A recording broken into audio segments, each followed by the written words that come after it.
Chapter 1133. When I was 10, I climbed Sword Mountain in search of a sword and was able to pull out Xianxia. When I was 20, I went deep into the mountains of Liaodong and found Qi, one at the bottom of a lake. When I was 30, I found Chao Feng in the forest of steels in the wilderness of northern Han. When I was 40, I traveled to West Shu to teach Manjushri and met Bian on the Buddhist throne. When I was 50, I went to Shu to find Jiao Tuesday. When I was 60, I went to the southern border to seek revenge. I inadvertently saw Yazin nailed to a towering ancient tree. When I was 70, I found a Xia under a stone slab on an ancient bridge in Grayton City.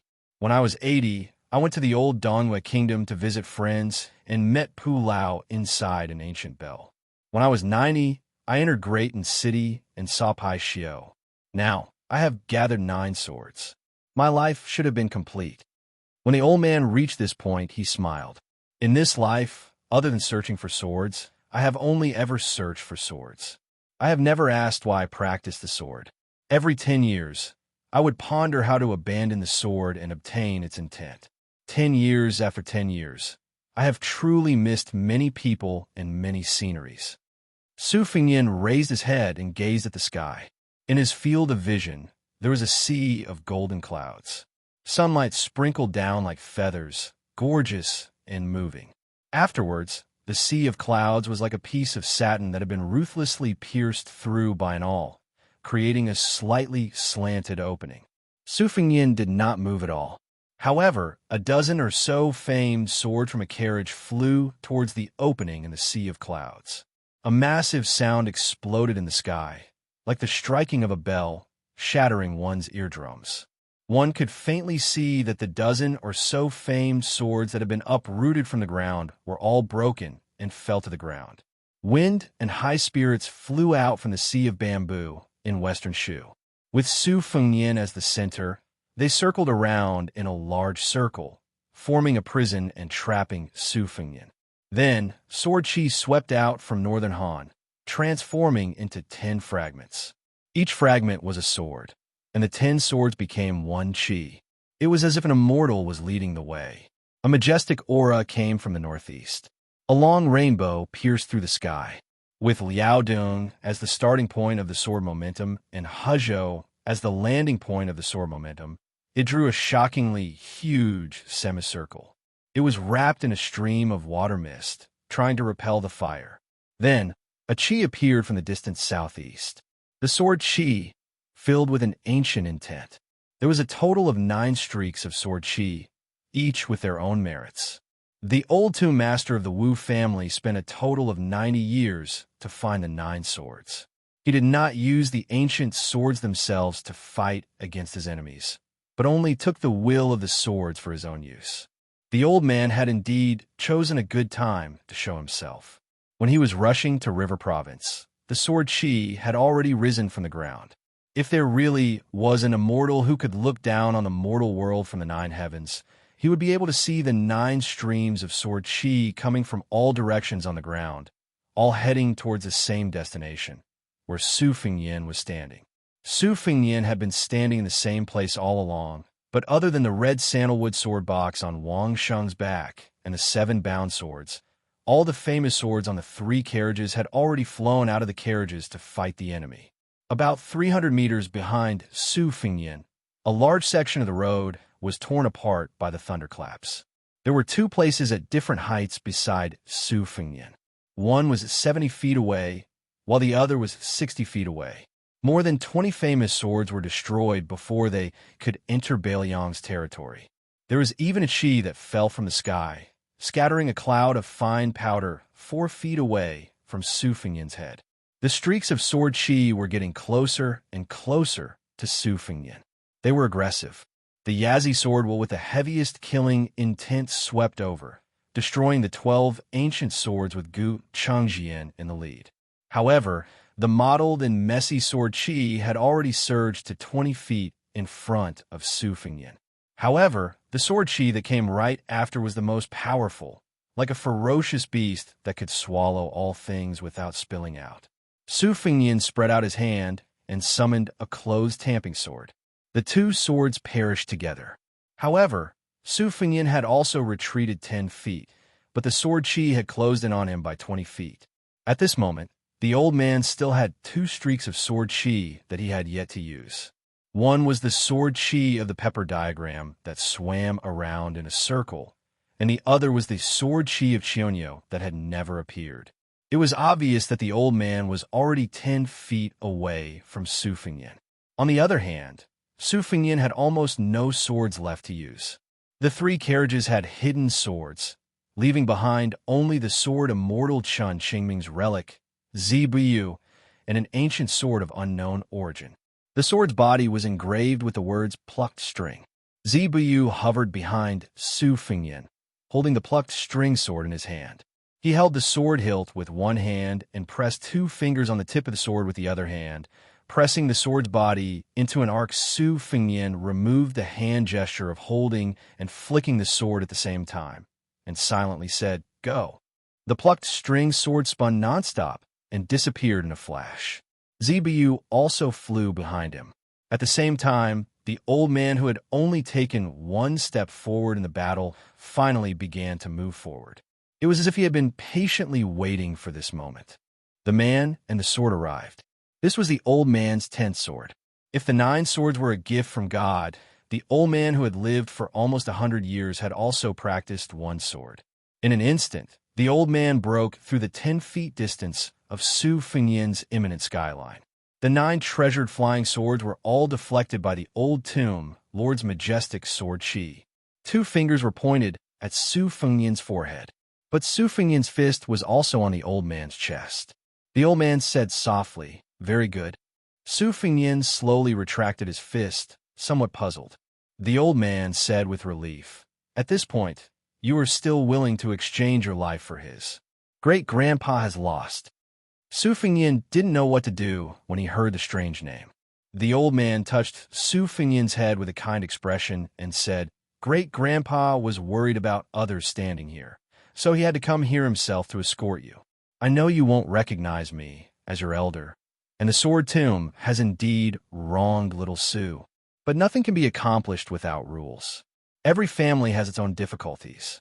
Your great-grandpa had no choice but to be the bad guy back then." Su Fengyan's lips trembled, but he still didn't say the 3 words.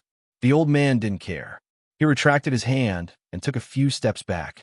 He carefully looked at his great-grandson and smiled. Every family has its own rules. If great-grandpa didn't do this, there would be no reason for me to give you a gift that has been owed for many years. The old man continued. The Wu family once broke through 10,000 cavalry with 9 swords. Great-grandpa was able to practice the sword himself, but not as the head of the family. Now, not to mention 9 swords, even 19 swords and 29 swords can't break through the 10,000 cavalry of Beimang. Your great-grandpa has never liked Su Xiao, his grandson-in-law, who told him to be so weak in martial arts. Even now, I still feel that this bastard is not worthy of little Su. It seemed that the old man was talking to himself. Su Fengyan, the nominal great-grandson, was silent. The old man laughed heartily. Great-grandpa is very happy to see you. The old man had probably seen enough of this extremely promising and appetizing great-grandson. When he passed by the young man, he patted the young man's shoulder and said, "Don't shoulder everything by yourself." The old man walked away with his back to the stubborn young man who still hadn't called him great-grandpa. One day, more than 100 people will leave the sword tomb of the Wu family and enter Beiliang on horseback with swords. Chapter 1134. After the battle, Lu Yunzhong reluctantly followed the 3 to pick up the broken limbs of the famous swords. The youth really couldn't understand why his immortal master was so fussy about daily necessities like a housewife when he already had such a wealth. Wang Sheng wasn't as heartless as Lu Yunzhong, but had a sad expression when picking up the swords. Lu Yunzhong was a swordsman who looked down on swordsmanship, but she was different. She couldn't help but feel sad when she saw dozens of famous divine weapons being destroyed. When Lu Yunzhong threw the last broken sword into the carriage, he caught a glimpse of Wang Sheng's absent-minded appearance. He teased that Wang Sheng was like a girl, but a little too tall and big. Wang Sheng angrily reached out and grabbed Goose Yellow at his waist. In an instant, a sword aura was formed, and it couldn't be underestimated. The bold Lu Yunzhong wasn't afraid at all. He grinned, revealing a mouthful of white teeth. His palm spun around the hilt of his frost-long saber. His eyes were blazing as he asked Wang Sheng if they wanted to fight. Whoever won would be the first disciple of his immortal master. Wang Sheng's face changed, but he didn't speak. For a moment, the young boy and girl were in a deadlock. The old spy couldn't stand such a childish infighting and wanted to punish each of them 50 times to let the two brats know the severity of the matter. But he didn't expect that the young lord not only didn't mediate, but also added fuel to the fire. He wanted them to make a vow to fight 3 years later. Afterwards, the old spy privately inquired about the reason. Su Fengyan laughed and said that he deliberately let the two children be each other's whetstones. Moreover, he wouldn't hide anything from either side. He would teach them the best swordsmanship and saber techniques in the world. He also wanted to see the outcome of this battle. When the carriage arrived at the border of Yuzhou, Lu Yunzhong heard a rush of galloping horse hooves that he had never heard before. It was a single sound, but it was abnormally heavy. The youth quickly let go of the reins and jumped onto the horse's back. He looked up and saw a scene that he would never forget for the rest of his life. Hundreds of elite cavalry were all white horses and white armor. They wore cold sabers and carried powerful crossbows. The movement of the horses' backs was exactly the same as the movement of the horses' hooves. No wonder they were galloping on the road. The horses of Baoyang and the cold sabers of the Su family were treasures that the other lords of Liyang coveted. Lu Yunzhong couldn't be compared to the ignorant Wang Sheng. The martial emperor's city was filled with crooks and honest people. The curious Lu Yunzhong had a rough understanding of the affairs of the Jianghu and the imperial court. Along the way to the west, the youth roughly guessed the identity of the immortal young master. However, as a Jianghu youth who lived in the streets of the Eastern Sea, he didn't know the scenery of the northwest frontier fortress. He also couldn't imagine the magnificence of the cavalry of the Northwest Su family. Now that he saw it with his own eyes, the youth had the most intuitive impression. He felt that if he was given a few thousand cavalrymen, no matter how many experts there were in the martial emperor's city, he would be able to crush them a few times. For a moment, the youth was a little dazed.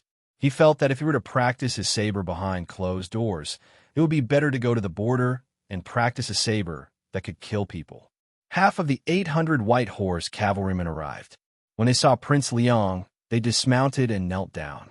Su Fengyan casually glanced around. Most of them were new faces. This wasn't strange. Back then, most of the cavalrymen were his trusted aides and had infiltrated into the various armies, especially those who had followed him to the Iron Gate Pass to assassinate Prince Zhao Kai. Most of them had high official positions. Although their official ranks weren't high, they had some real power in their hands. Some of the young people who had shown outstanding performance on the battlefield, such as the ruthless Hong Shuwen, were like carps jumping over the Dragon's Gate. They had a bright future ahead of them. Su Fengyan raised his arm, indicating for the white horse cavalrymen to get on their horses and continue on their journey. Su Fengyan didn't go straight to the prince's residence in Liangzhou. Midway, he turned south to Lingzhou. He only brought Wang Sheng and Lu Yunzhong with him. The old spy followed the white horse cavalrymen into Liangzhou first. Then, they went to Chu Lushan's Fu Shui room for the roll call. Su Fengyan was going to see the Tangerine provincial governor, Su Beiji, whom he had kidnapped from Beimang. The northwest solar terms were connected by spring and autumn.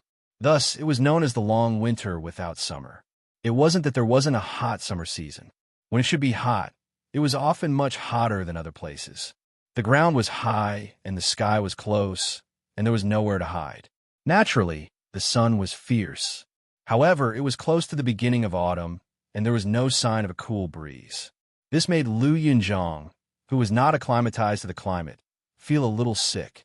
Wang Sheng, who had been tortured by life at the bottom, was still fine. He practiced his sword diligently, as usual. Huangnam County, which they passed through on their way south, was where Bailiang's granary was located. The reed stream was continuous, and the water was fertile. It was not only the throat of the fortress, but also the waist of the Liangshi corridor. At this time, the middle rice and corn were beginning to be filled with milk and ripened, while the late rice was beginning to grow. The cotton was cracking and spitting out cotton. It was a unique style of Jiangnan beyond the Great Wall. The two children clicked their tongues in wonder. Along the way south, the two children were always more eye-catching than Su Fengyan. One carried a white scabbard broadsword, the other carried a case on his back, and there were 7 or 8 swords tied to his body. They didn't look like young wanderers at all. Instead, they looked like inferior swordsmen. Before the three of them entered the capital of Lingzhou, they met an escort team on the official road that was also heading south. Everyone was riding tall horses, and the carriage was particularly luxurious. It had a banner with the word Lu embroidered on it, and there was a black and gold fish dragon. For some reason, the escort team got into a dispute with a group of foreign scholars. Logically speaking, Bailiang relied heavily on scholars who came to Liangshi. As long as they had some real talent, they would be given an important position. Normal people should avoid them. However, the escort team didn't say anything and beat up the brightly dressed scholars until they cried for their parents. After the pain, their eyes were filled with resentment. Lu Yinzhong was very clear about the workings of the Jianghu. When he saw the banner, he said with envy, "Wang Mutu, open your eyes wide and look. It's the Fish Dragon Gang, one of the top 10 sects in the Jianghu. Although it's not as noble as the Snow Villa by the Spring Deity Lake, and it's not as high and mighty as the Missing Moon House on the great snow plains of Mount Hui, the Fish Dragon Gang dares to accept anyone from the Jianghu. It doesn't matter if you're a bandit or a bandit. As long as you have the ability, you can get a position in the Fish Dragon Gang. Therefore, this gang is famous for having a lot of people, and they don't care about anyone. If any of the sects outside of Bailiang provoke the Fish Dragon Gang, even if it's a province away, the Fish Dragon Gang will dare to send 100 or 200 people to kill them. The local government doesn't even dare to fart." Chapter 1135. Su Fengyan did not do anything. Later on, he met Provincial Governor Su Beiji at an old location called the Jia Granary outside of Lingzhou City. This granary was once the largest granary in the ancient world. Its scale did not lose out to the 2 imperial granaries in Great Peace City and Guangling Road. The north was Jingyu and the south was Ganlu. The two were known in the world. However, the Jia granary had not been used for many dynasties and was completely abandoned. It only had a large frame. When the administrator Li Gongda was the provincial governor of Lingzhou, he had thought about repairing the granary. Unfortunately, no one responded. It was difficult to do it alone, so he could only give up. First, repairing the Jia granary required a large amount of silver. Second, moving the grain into the granary required great courage. Furthermore, once the grain entered the granary, it was the same as the government becoming a chicken rib. It was the same as having to spend silver every day to raise the grain. Normal granaries could still exchange new grain for old grain to earn money that could not see the light of day. However, once the Jia granary was used again, it was destined to be an important military location that even the young kings had to keep an eye on. Who dared to do anything to this place? Were they tired of living? The newly appointed provincial governor, Su Beiji, acted alone under these circumstances. He did not hesitate to overdraft the Lingzhou tax and decided to renovate the Jia granary. In the eyes of the sly officials, the provincial governor was doing it once and for all, but in the dark, he was biting off more than he could chew. The old foxes in the Lingzhou officialdom did not dare to do nothing in the open, but they secretly set up many obstacles. If the Jia granary was really messed up by that rash young man, it would cut off countless people's income. A Jia granary could not only take in the entire Lingzhou tax to pay for the salaries of officials and the local military, it could also reduce the price of grain to prepare for famine relief. This allowed the tyrannical private granaries of the people to use natural disasters and man-made to obtain huge profits. From the top to the bottom, from the ranking officials to the odd job workers, they all tacitly worked but did not put in effort. Furthermore, there were often disputes that hindered the progress of the project. Sir Su, who was mocked as the provincial governor of Grain Province, did not fly into a rage over this and did not punish the chicken to warn the monkey. He only borrowed 2,000 armored soldiers from the general of Lingzhou and then asked for 3,000 strong corvée laborers from Huangnam County and Longxing County that he could control. He almost completely ignored the orthodox officialdom in Lingzhou. At the same time, he sent Song Yin to clean up the official granaries in Lingzhou. Once he found that there were illegal actions, he would not make a big fuss. At most, he would remove the official hat and replace it with a foreign scholar with a clean background. Most likely, the Lingzhou officialdom did not suffer unbearable turmoil. However, a small group of insightful people finally realized this and began to frequently go to the much quieter official residence in Lingzhou. The Jia granary was heavily guarded. Su Fengyan also did not reveal his identity. He only asked a young military officer to help him pass on a message, saying that the prefect of Bishan County of Yinji County in Yuzhou was an old acquaintance of the provincial governor. Su Beiji, who had been sleeping and eating in the open at the old site of the Jia granary, quickly rushed over. He was even more travel-worn than Su Fengyan. The youngest provincial governor in Bailiang history looked exhausted, but he seemed to be in good spirits. After seeing Su Fengyan, he was not surprised and silently walked side by side. This gave the military officer a fright. The construction of the Jia granary was in full swing. Su Beiji was seen as the prodigal son of Lingzhou. He raised his sleeve to wipe his dusty face and said as he walked, "The Jia granary was the second granary of the Qin dynasty 800 years ago. It was only slightly inferior to Luo Yang's granary. It was called a granary, but in reality, it was no different from a city with both offensive and defensive capabilities. The granary city was 1.5 li from east to west and 2 li from north to south. There were more than 300 granaries and no less than 50 granaries. However, this was not all. When it was renovated, one could clearly see the ancient words carved on the bricks describing the source of the grain, the time it was stored in the granary, and the name of the official who was conferred the granary. Every era of the Qin dynasty had declined, and all of this could be traced. I originally thought that worshipping the past was a bad habit, but after coming to the Jia granary, I realized that there were some things that the ancients did better." Su Fengyan smiled and said, "The wisdom of the people has gradually developed, and there are both good and bad. Otherwise, the ancestors of Taoism would not have brought up the saying that the saints had abandoned wisdom and that the morals of the world were declining with each passing day.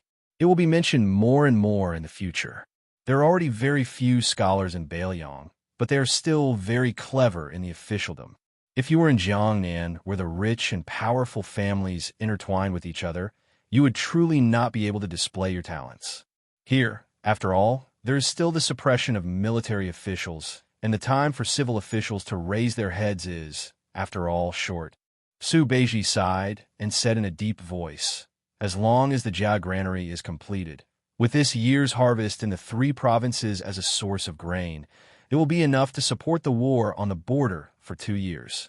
However, the prerequisite is that the various provinces and counties do not embezzle from one another, and the people withdraw their claws and do not get involved. Otherwise, not to mention 2 years, even half a year is an extravagant hope. Time does not wait for me. Actually, if we can plan slowly, I can even have the local grain merchants go to other provinces to buy grain at a high price to fill the cold. This bit of silver is nothing.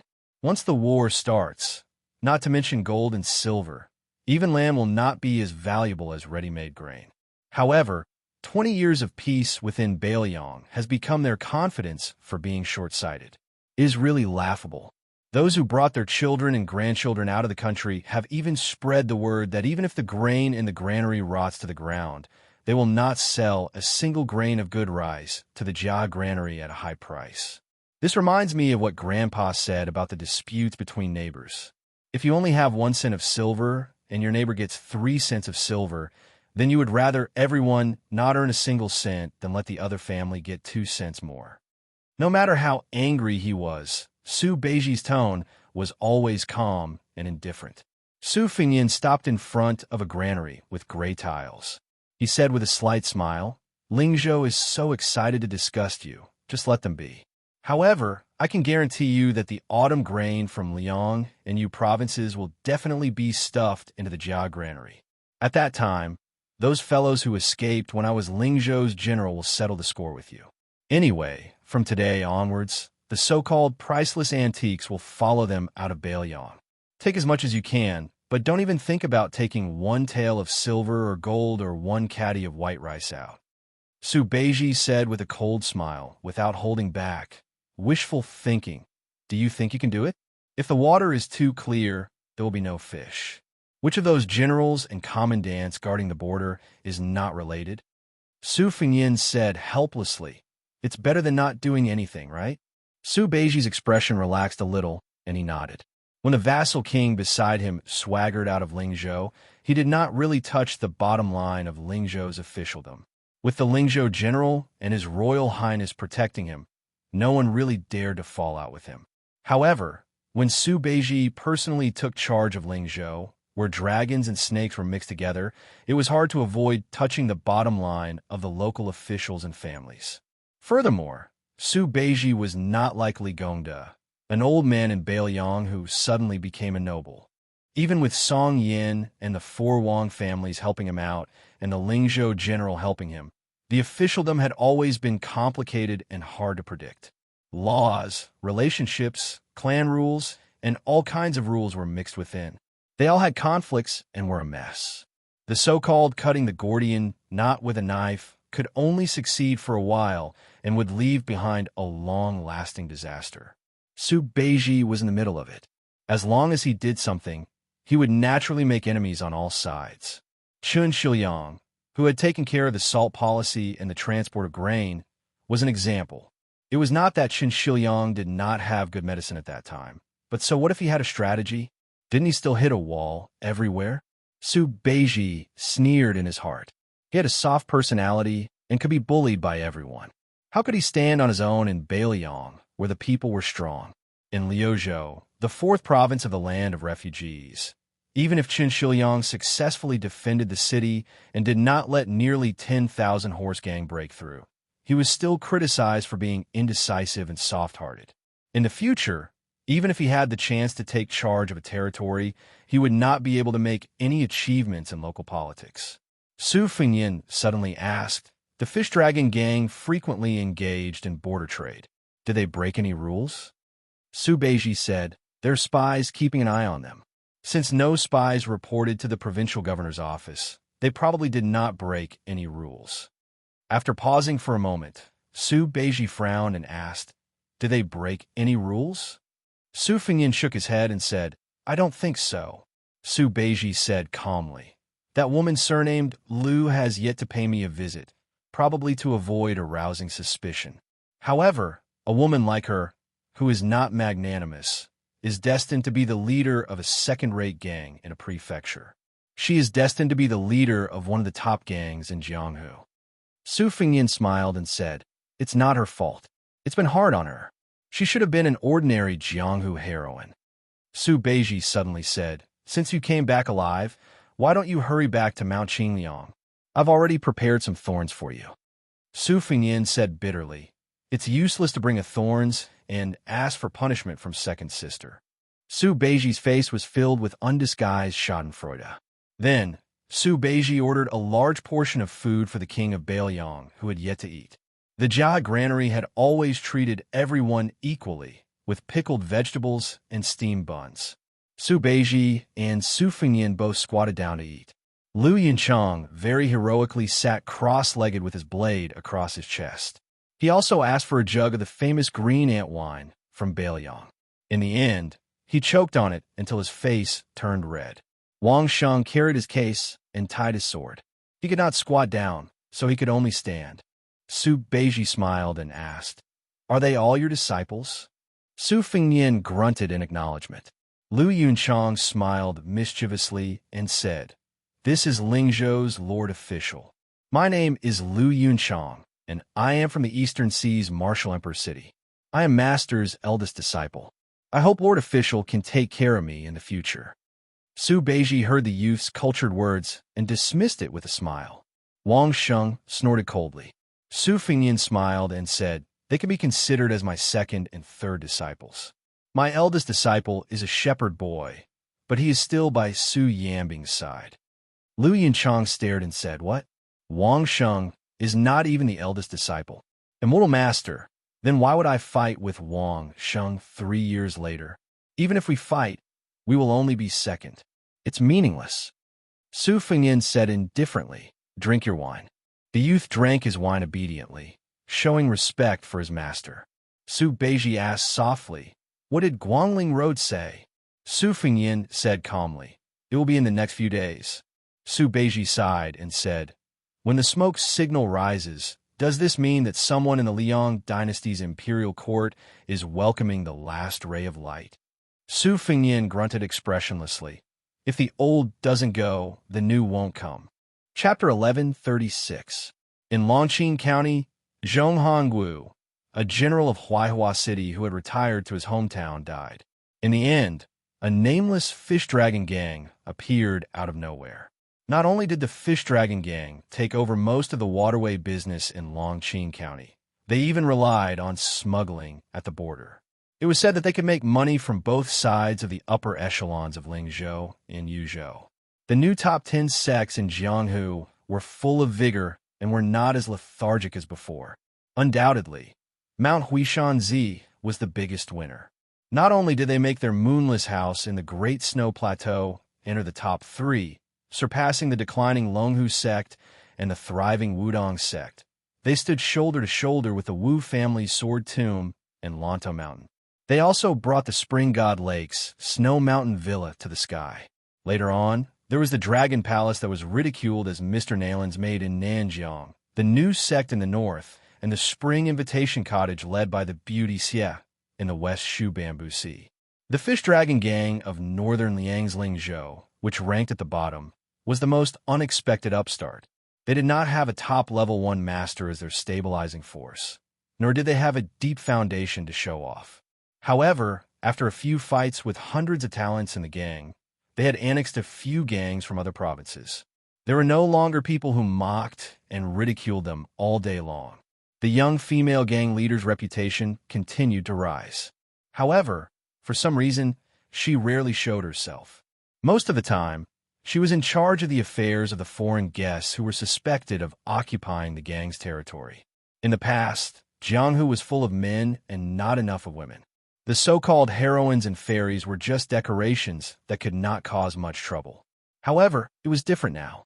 Among the top 10 sects, there were 4 female leaders: the leader of Wulin Alliance, Xianyuan Qingfeng, the new palace master of Dragon Palace Lin Honyuan, Xianxia from West Shu, and Lu Nerong from the Fish Dragon Gang. They were almost on par with the men. However, among the 4 women, Lu Nerong was undoubtedly the most inconspicuous. She did not have the beauty of Xianxia, nor did she have the peak martial arts of Xianyuan Qingfeng. She even vaguely retreated behind the scenes in the Fish Dragon Gang like a puppet. Many locals of Lingzhou couldn't help but feel indignant for him. It had always been the bigger shop bullying the customers. How could there be the logic of the bigger customers bullying the shop? In the famous Nanxiangzi restaurant in Longqing County, a heroic-looking woman went up alone. She ordered a few signature seasonal dishes and drank wine by the window. The manager was an old man in Longqing County. He had a close relationship with old gang leader Lu, who had already retired. Seeing this young woman who he had watched grow up with his own eyes, he felt sad and sympathetic. However, the old man knew the woman's temperament, so he couldn't show it on his face. He could only ask someone to find a good wine that had been stored in the cellar for many years. He personally opened the mud seal and accompanied the woman to drink a bowl of hot, strong wine. They talked about the Jianghu deeds of old Master Lu when he was young. When the old shopkeeper saw the group of people arrogantly climbing up the stairs, he sighed and silently got up to leave. Every family had its own difficulties, not to mention that the Fish Dragon Gang today was not something that an old wine seller like him could meddle in. The woman looked up and saw that the 3 people were the guests who had joined the Fish Dragon Gang in 2 batches. The burly man in his prime was originally a notorious machete man in Yuzhou who carried a famous knife called Zhongyi. The old man was one of the top internal experts in Huzhou. He was close to level 2 and had the reputation of being a painter. The young and handsome man was the most powerful of the three.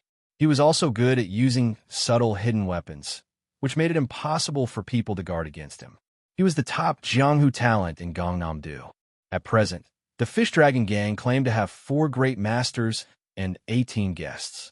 The 3 of them were the confidants of the second master, Xianxia.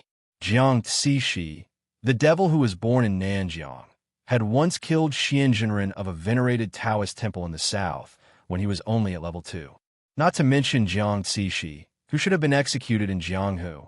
Even Su Dachong, the machete man who carried the Zhongyi knife, was a tricky character that no one in the old Fish Dragon Gang could compete with except for Old Master Lu.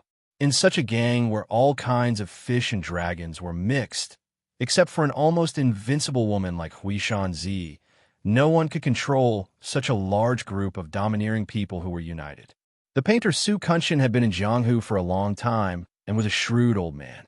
Although he looked down on the girl from the bottom of his heart, he still called her Old Master Lu in a pleasant manner.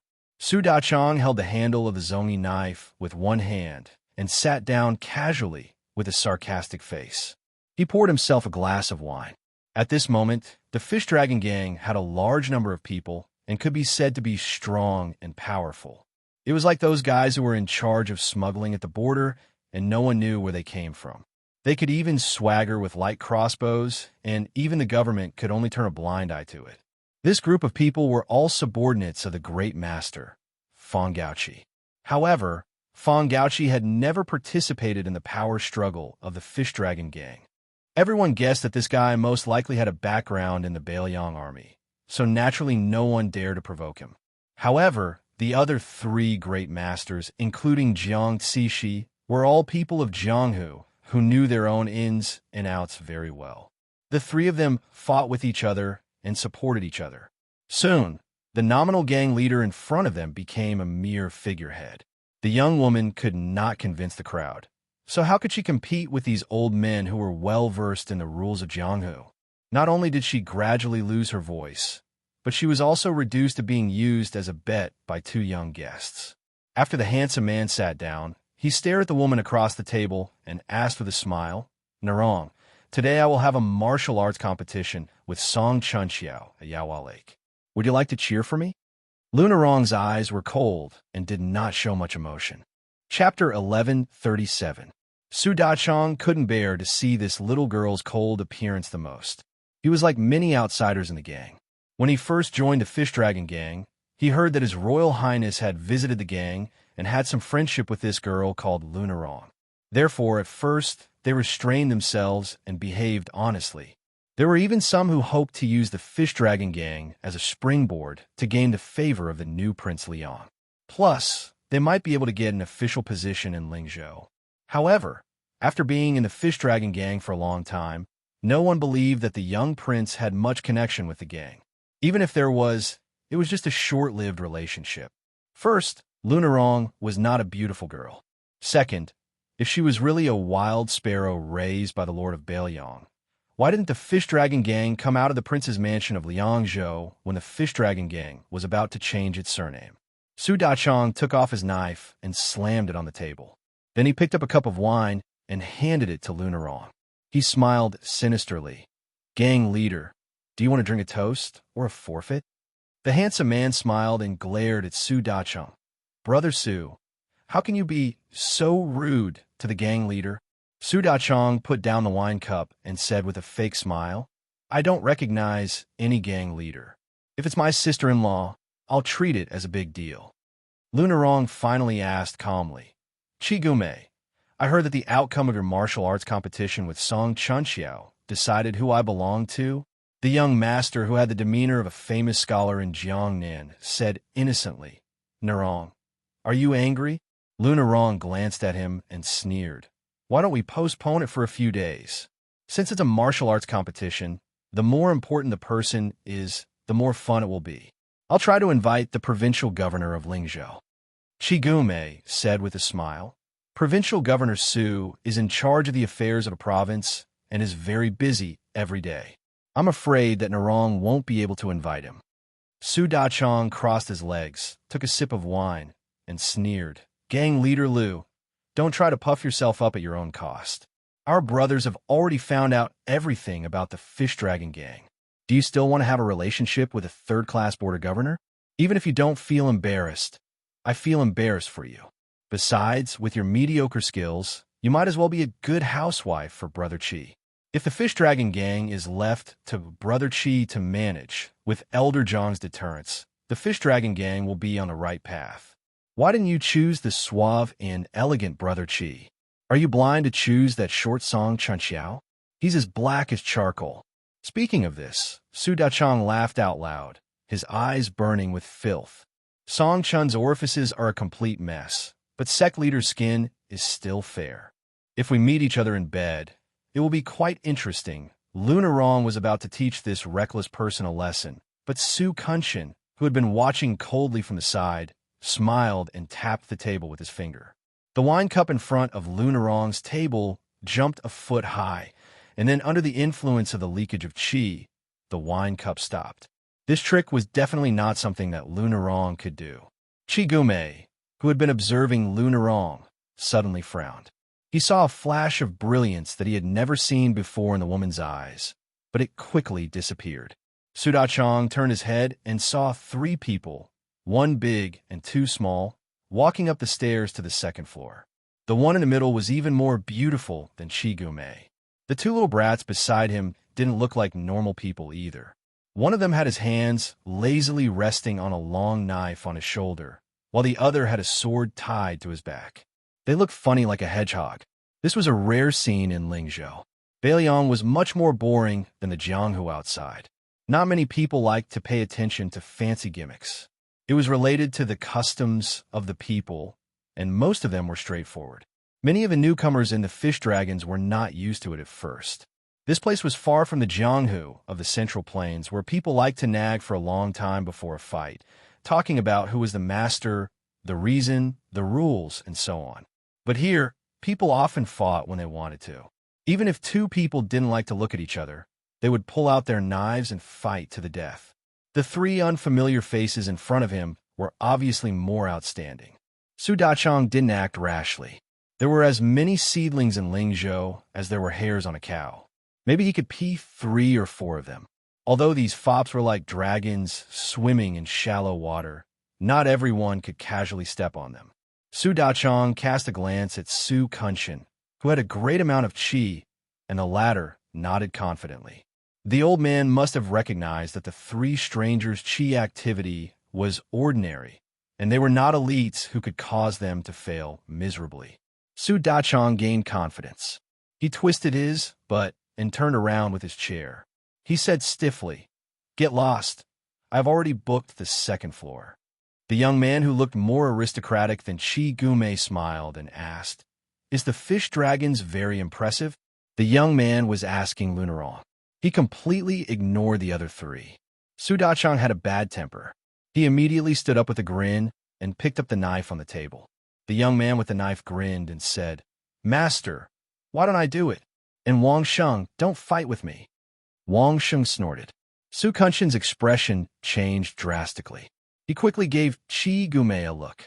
Qi Gume stood up calmly and said gently, "Leader, I still have to rush to the Yaohua Lake to compete. I will take my leave first." Lunarong was expressionless. Su Dachong was confused, but he still followed Qi Gume and Su Kunshin downstairs. On the stairs, the 3 of them could clearly hear the young man with the knife and the young man with the sword tied to his waist complaining. "Blockhead Wang, sword energy is used to kill people, not to scare people. Didn't you alert the enemy? You made me lose 3 training dummies? No matter how broken they are still dummies. You have to pay. Master, you can be the judge." Su Fengyan ignored Lu Yunzhang. He looked through the window and saw the 3 people walking out of the building. Chigame happened to look up. This young master didn't forget to smile gracefully. Su Fengyan ignored him. He sat at Lunarong's table and said softly, "Let's not talk about asking Su Beiji for help. You could have at least talked to Feng Gaoqi of the Whispering Room. It wouldn't have ended up like this." Lunarong didn't say anything. Su Fengyin took a clean cup from Wang Sheng and poured himself a cup of wine. Lu Nerong suddenly smiled, because for some reason she remembered the scene of this fellow squatting by the well and haggling with the water ruffian back in Yanhui Pass. Chapter 1138. Lu Yunzhang was greatly disappointed with this trip to Longqing County. His immortal master had only freeloaded some wine with that woman and chatted about some trivial matters. There was not even the slightest bit of romance, let alone slaughter the shrimp soldiers and crab generals of the fish dragon gang. Before leaving, Lu Yunzhang had been rambling, saying that the female master of the 10th largest gang in the world had average looks and cultivation. In short, he was fighting for justice for his immortal master. The implication was that if it were him, he would not waste his energy on such a woman. Su Fengyin, who had never been willing to talk nonsense with Lu Yunzhang, spoke his mind for the first time. He said that he was not looking for a wife. It did not matter whether Lu Nerong was beautiful or not. As for Lu Nerong's martial arts aptitude, it did not affect whether she was a heroine in his heart. When Lu Yunzhang heard this, his eyes widened. Was Lu Nerong worthy of being a heroine? Su Fengyin rewarded the youth with a forward evaluation. It was like playing the lute to a cow. After that, the three of them rushed to Liangzhou. Along the way, Su Fengyin successively taught Wang Sheng the rough, embryonic form of over 10 sword moves. There were Old Huang's 9 sword moves, the old man's 2 sword moves, and Wen Hua's 1 sword move. He allowed her to not ask for a deep understanding and only understood his intentions. He did not deliberately favor Wang Sheng. The moves he taught Lu Yunzhang were all top-notch. He did not even hide Gu Jiantang's Thunder Core. This pair of youths could endure hardships and work hard. They secretly competed with each other, afraid of falling behind each other. When they practiced martial arts, they were obsessed with it. However, it was obvious that Lu Yunzhang's speed of cultivation was much faster than Wang Sheng's. He was already very familiar with the hob and drag blade, and vaguely had the demeanor of a grandmaster. Occasionally, when he listened to Su Fengyin explain the profoundness of sword moves to Wang Sheng, he would be able to comprehend by analogy. On the other hand, after Wang Sheng acknowledged Su Fengyin as his master, for some reason, he became more and more introverted.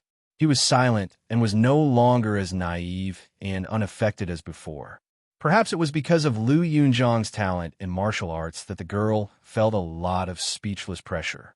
Su Fengyin was well aware of this, but he did not try to ease the heavy pressure in her heart because of this. As they neared Liangzhou, Su Fengyin rarely took the courier roads. He only chose the paths with few people and had Wang Sheng and Lu Yunzhang take turns to fight. He wanted them to do their best to press forward with their weapons.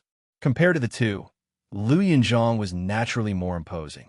With the great frost blade in hand, he dared to fight with his life on the line. He would not even acknowledge the heavenly king. When facing his immortal master, he would never hold back and would always charge forward in a spurt of energy.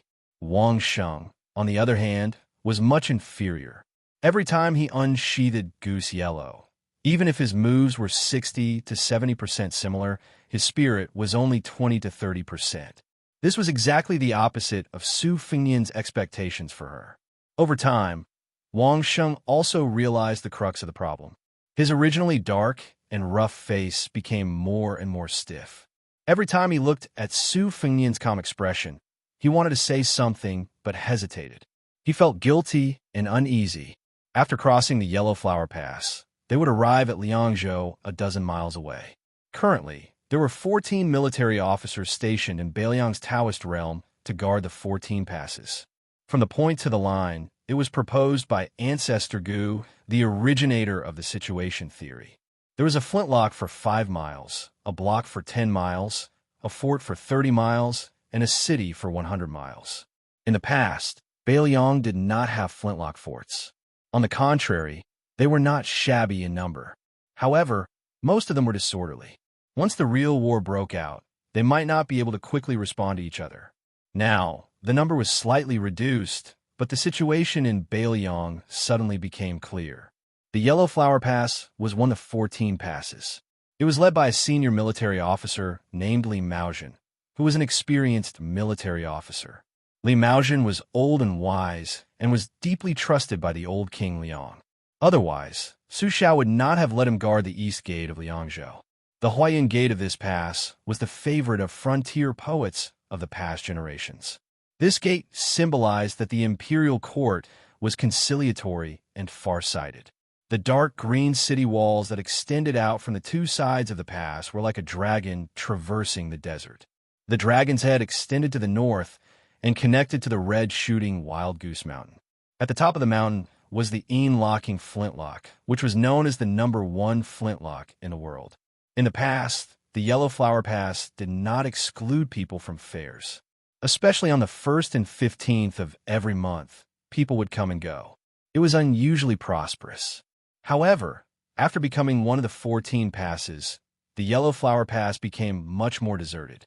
The trade caravans that passed through the northwest region of the dynasty had to take a detour. There were complaints everywhere. So much so that the weak military officer Li Maozhen sent a memorial to the Qingliang Mountain, requesting to reopen the city gate and military camp.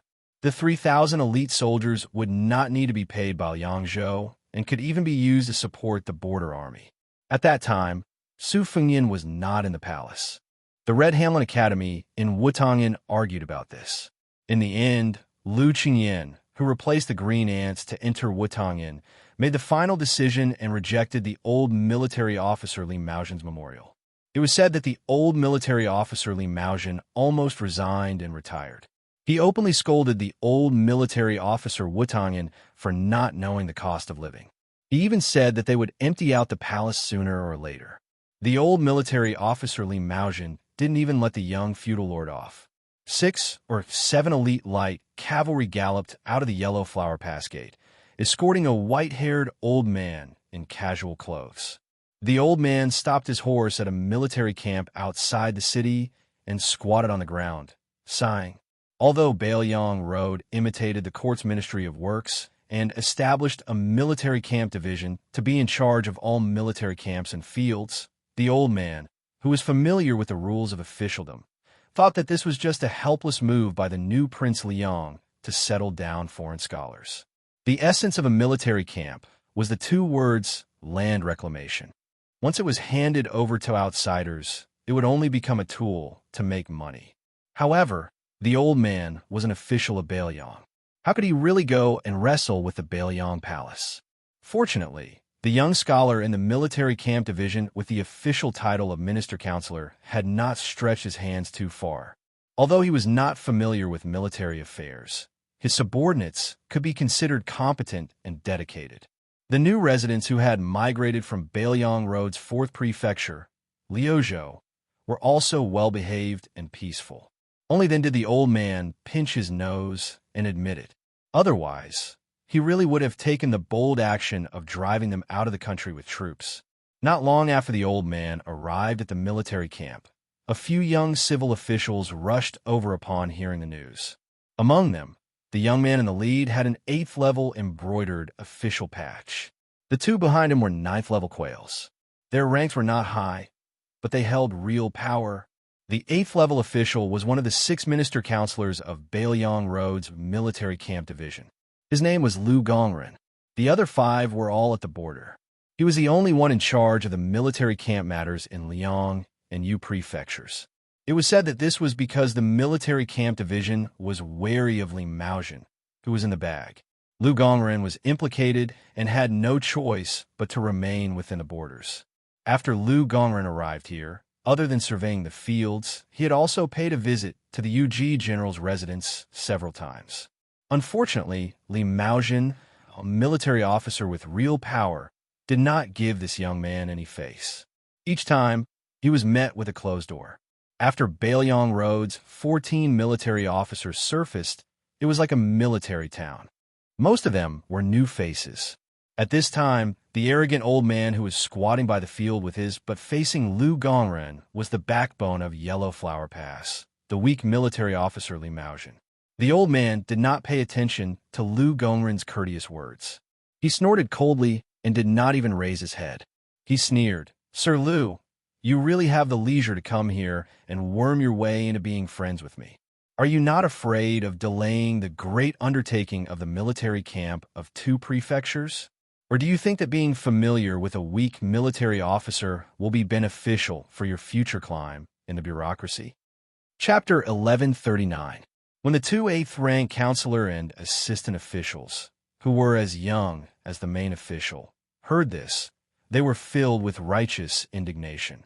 They were about to speak when Lu Gongren, whose mouth and tongue were parched, waved his hand. He took a few steps forward and was about to walk to the old man's side when a strong retainer blocked his path with a knife. Lu Gongren smiled. The retainer weighed the pros and cons in his mind.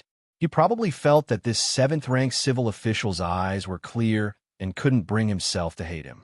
After hesitating for a moment, he moved aside and allowed Lu Gongren to walk to the side of the field. He sat down next to the old man and shook the collar of his official robe. It turned out that this counselor was sweating profusely. There was dirt under his fingernails, and even his official patch was stained with dirt. Li Maojian's discerning eyes allowed him to catch this flaw with just a glance. He clicked his tongue and said, "Sir Lu, you are a good official, wearing your official robe to work in the field. Who would think that you are incompetent? Or are you afraid that others won't recognize you as a 7th-rank official?" Lu Gongren smiled calmly and said, "Not only is it not cool to work in official robes, it is also cumbersome.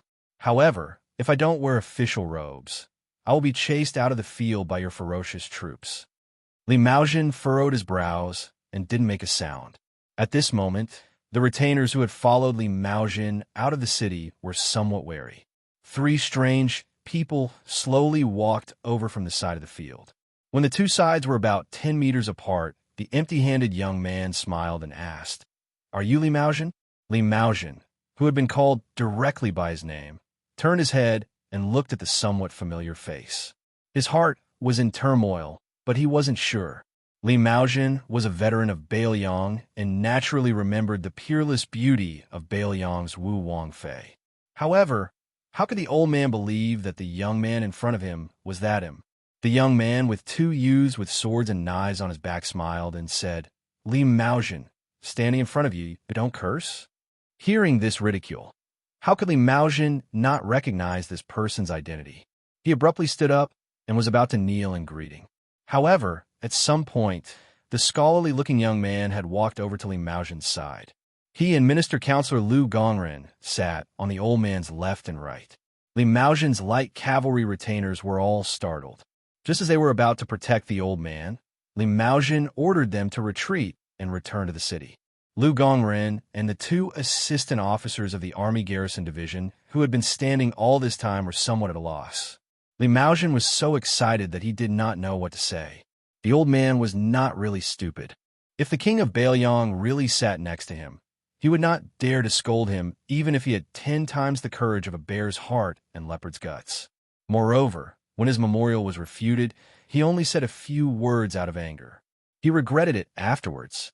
In fact, at that time, if the young king of Bailiang wrote it himself instead of those women in Wutangan, then let alone refuting it, even if the king of Bailiang scolded Li Maojian to his face, he, as a weak military officer, would not talk back. Li Maojian, who held great power in his hands, recognized 2 things more than many people. One was Bailiang, and the other was the Su family. It did not matter if you were a kitten, a dog, or the head of the Su family after great General Su Shao. As long as you sat in the position of the Lord of Bailiang, Li Maojian would serve you to the death. The person who came was naturally Su Fengyan. He leaned around Li Maojian and looked at the 8th-rank official Lu Gongren. He smiled and said, "You should be the Minister Counselor Lu who once studied at Xianxia Academy. You can continue talking. I'll just listen." Lu Gongren mistakenly thought that this was a local snake that even old General Li was afraid of, and that he was the son of a general with a strong background in Liangzhou. However, since he was here, he might as well take the opportunity to explain to the old military officer why Bailiang wanted to draw legs on a snake and set up the military field department. However, before the young civil official could speak, Li Maojian turned his head and glared at him fiercely. "The king is sitting next to you and is personally supporting you. What nonsense are you talking to this old man about? In the future, I will strictly control those subordinates who deliberately make things difficult for the military field department. If you, as the minister-counselor, have any difficulties, you can directly enter the UG General's mansion in the pass. Lu Gongrun and the two young officials behind him were stunned. Su Fengyin raised his head and waved his hand. He smiled and said, "Sit down and talk." They sat side by side on the side of the field.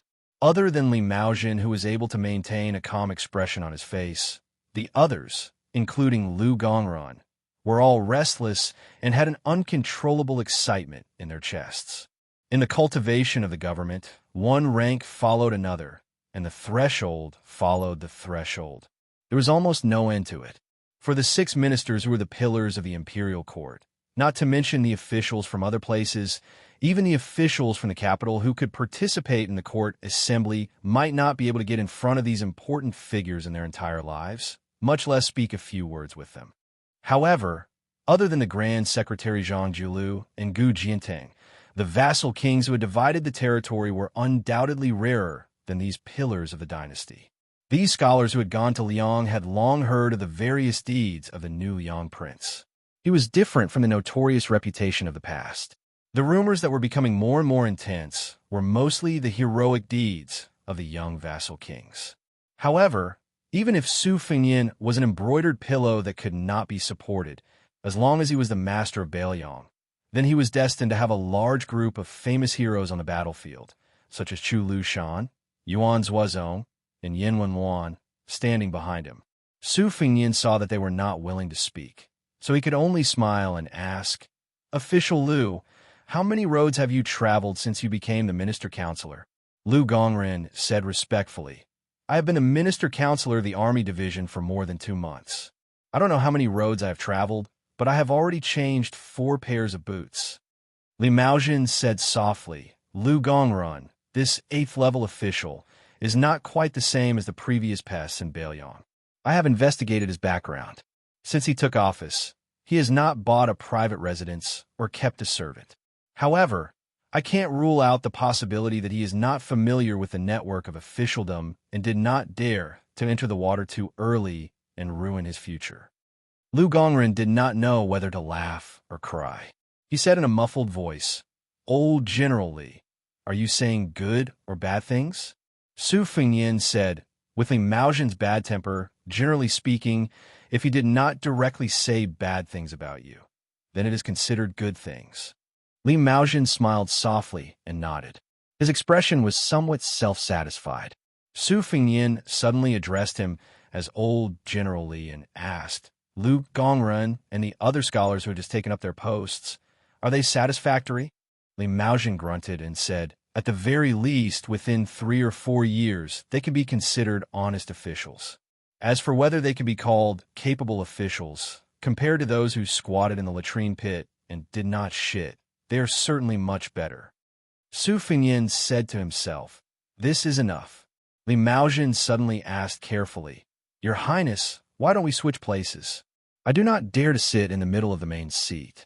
I feel that Your Highness is trying to use peaceful means before resorting to force. Are you going to remove my official hat?"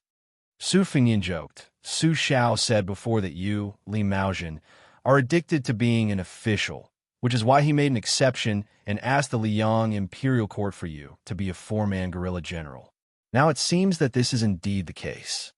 Li Maojin laughed out loud and said, "If I am not an official, how can I lead troops in a battle? I know my own weight. Otherwise, I would have asked Your Highness for the position of Grand Commander." Su Fengyin said softly, "There will be a lot of fighting coming up." Li Maojin was stunned for a moment before he smiled knowingly. "According to our old rules, every time there is a big battle, the Su family cavalry must set up 2 temporary vanguard battalions. Why don't you count Li Maojin in? In any case, the Grand General has promised me that the title of Guerrilla General can be inherited. This old man has no other wishes.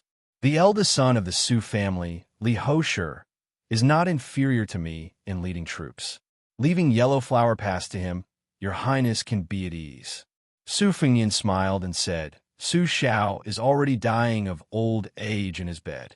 You, Li Maojin, have 4 generations under the same roof. What are you going to do at the border?" Li Maojin said in a low voice, "Then let's treat it as one last time helping the Grand General fight at the border." Military advisor Li Yishan once said that we must always let those northern barbarians remember one thing. Where the Su family's gate is where the gate of Liang is. Chapter 1140. Su Fengyin originally wanted to say goodbye and go around the Yellow Flower Pass to enter Liangzhou, but Li Maozhen would not let him go. He kept pestering him until he entered the Yu general's residence. Even Lu Gongren and the others could not escape. A large banquet was held in the residence. Li Maozhen called his eldest son, Li Hoshi. The old officer did not dare to make the new King Liang drink, but he was not polite to Lu Gongren. Li Maozhen was an old wine worm who had been soaked in the wine jar of officialdom. He was very good at drinking, persuading, and avoiding alcohol. The young talents of the military field department wanted to stay sober in front of the young king, but they quickly drank until they collapsed. Lu Gongren was drunk and sang a song. It was Yuan Dao's Liangzhou de Ma. The banquet ended happily. Li Maozhen was also drunk. He could only let Li Hoshi help Su Fengyin out of the Yellow Flower Pass. When they left the residence, there was a handsome young man in a scholarly robe sneakily following behind them. Li Hoshi, who was in the prime of his life, had a helpless expression. He explained to Su Fengyin that the young man was his youngest son, Li Jingfu. He had become a Xiaotsai at the age of 11. However, this child greatly admired the #1 king of Baoyang. Su Fengyin praised him from the bottom of his heart. Li Jingfu could be considered a rare scholar in Baoyang. Li Hoshi's appearance was similar to his father, Li Maozhen. However, he did not have a strong official aura. In the evening, according to the records of the Fu Shui chamber, this Yellow Flower Pass cavalry captain who had been in charge of the Yin Soying Guard for 8 years walked with Su Fengyin on the deserted street. The young man, Li Jingfu, saw that the king of Baoyang and his father did not reprimand him for not knowing the rules. He tiptoed behind the 4 of them. He looked enviously at Lu Yunzhang, who was carrying a blade, and Wang Sheng, who was carrying a case. Li Hoshi hesitated and said softly, "Your Highness, my father does have selfish motives. He wants me to take over the Yellow Flower Pass. Father has always said that even if I can inherit the title of Yu General, it is meaningless. I hope your Highness does not mind." At this point, Li Hoshi, who was not good with words, blushed and smiled. He probably did not know how to continue. Su Fengyin smiled indifferently. Your father's addiction to being an official is not small. This banquet is also to pave the way for you. It's good that you leave an impression in the prince's mansion of Mount Qingliang. In the future, it will be easier for you to be promoted. However, you still underestimate your father too much. Before your father entered the city, he made a bet with me. If, after I saw you, I felt that you could shoulder the heavy responsibility of guarding Huanghua Pass, then I would allow him to serve as an old soldier in either the vanguard and breaking enemy battalions. If you want to put it this way, your future Ruoxue commandant was exchanged with your father's life today. Li Hoshi's face turned red. After holding back for a long time, he finally said, "Your Highness, don't listen to my father. This old man is already so old. He can still ride a horse in casual clothes, but if he wears armor and holds a spear, he won't be able to last an incense stick of time." Su Fengyin nodded his head. Li Hoshi continued, "Your Highness, our Li family's bloodline is still flourishing. I still have 2 younger brothers who are in the military. The family business of Huanghua Pass is not lacking in successors. My father's wish should be fulfilled by me, the eldest son of the first wife." Su Fengyin didn't comment. He turned his head and saw Lu Yunzhang hugging the Confucian-robed youth's shoulder and whispering to him. It was most likely Lu Yunzhang, that sly little rascal, showing off his shrewdness in worldly affairs. Li Jingfu waited for the vassal king to turn his head. He lowered his body and broke free from Lu Yunzhang's arm. He mustered his courage and took a few steps forward. Just as he was about to speak, he was glared at by Li Hoshi. "Don't push your luck. Go back and read your book." The youth's voice trembled slightly as he said in a clear voice, "I am a scholar. Instead of writing my name down in history, it's better to hang my head at the gate of the country." As soon as these words came out, the already deserted street became even more silent. Li Hoshi was a rough man who was used to using a bow and spear, but rarely used a pen. Wang Sheng and Lu Yinzhong were even worse. They only felt that this person of the same age spoke in a scholarly manner. Su Fengyan raised his hand and motioned Li Hoshi not to make a sound. He said with a smile, "Kid, you are still young, but your tone is not small. I have seen Huang Longshi, Chao Chongqing, and Xinyuan Jingsheng. These three people are the Confucian sages among the land immortals." Hearing this, in just a short sentence, three thunderous names appeared. The young Li Jingfu's eyes shone brightly as he stared at the great hero in his heart. He thought that the king of Beiliang, who had traveled thousands of miles, had seen the world more than anyone else. Su Fengyan continued, "But they didn't speak as if they could swallow mountains and rivers like you." Li Hoshi couldn't help but chuckle. However, when he saw his young son's pale face, he sighed quietly. Su Fengyan seemed to be talking to himself. The name of a scholar goes down in history, while the head of a military official hangs at the gate of the country. They don't interfere with each other. If the former can write more good things about the latter when they're behind closed doors writing beautiful articles, that would be very good. Su Fengyan looked at Li Jingfu and said, "I'm not laughing at you for overestimating yourself. A journey of 1,000 miles begins with a single step. When I practiced the saber back then, I also harbored great ambitions. At that time, no one thought highly of me. When one's heart is moved, one's intention will be born. The reason why I'm telling you this is because I feel that you are still too young. Even if you throw away your pen and join the army, you will only be a burden to others on the battlefield. Besides, Beiliang has 300,000 cavalry that are the most powerful in the world. How can a young scholar like you cut off your head and study?" After saying this, Su Fengyan told Li Hoshi that there was no need to send him off. He took his two disciples and walked straight out of Yellow Flower Pass. After a long time, Li Jingfu came back to his senses. He pinched his cheeks and laughed foolishly. "Prince Liang talked to me?" Li Hoshi, who always felt that the older the child got, the more difficult it would be to talk to him. He laughed softly and said, "Silly boy." Li Jingfu happily walked toward the Yu-Ji general's residence. Li Hoshi silently followed behind him. Looking at his son's still slender figure, he felt somewhat proud. Li Jingfu suddenly turned his head and asked, "Father, do you want to go to the Jade Wall restaurant to drink?" Li Hoshi was taken aback, then said, "I can still drink a caddy of 8 taels." Li Jingfu grinned and said, "Then I'll treat you to a drink." Li Hoshi was confused. Li Jingfu blinked and walked next to Li Hoshi.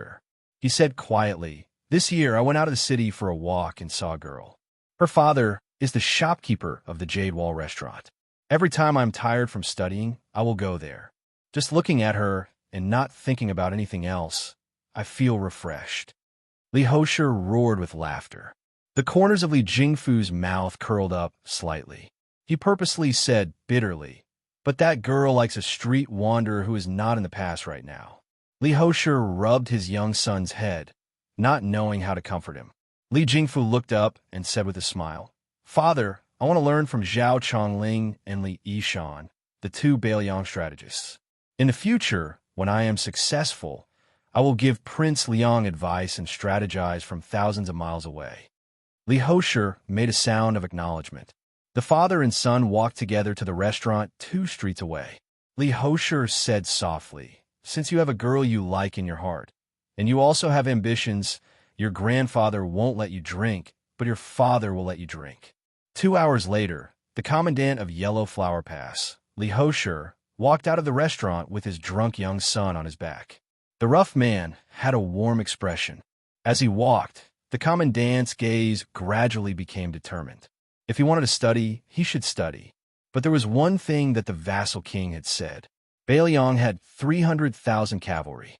Only if everyone, including Li Hoshi, lost their heads would it be the people's turn. Didn't the Beimang claim to have 1,000,000 people controlling the strings? Even if they took down Beiliang, would there be tens of thousands left?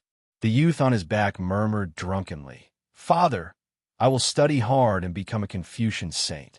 I will not be afraid of walking the narrow path, but will pave a bright path for the people of the world." Li Hosher smiled and said, "You are so reasonable even when drunk. You are better than father." Chapter 1141. Since the first year of Xiangfu, the night curfew in Liangzhou City had become extremely strict. However, when Su Fengyin arrived at the city gate, there was already a group of elite spies waiting for him. The gates slowly opened, and Wang Sheng could clearly see the faces of the armored soldiers under the light of the city gate. Regardless of whether they had experienced the vicissitudes of life or immaturity, they were all brimming with a contradictory aura that made her feel unfamiliar. They were hot because of reverence and cold because of bravery.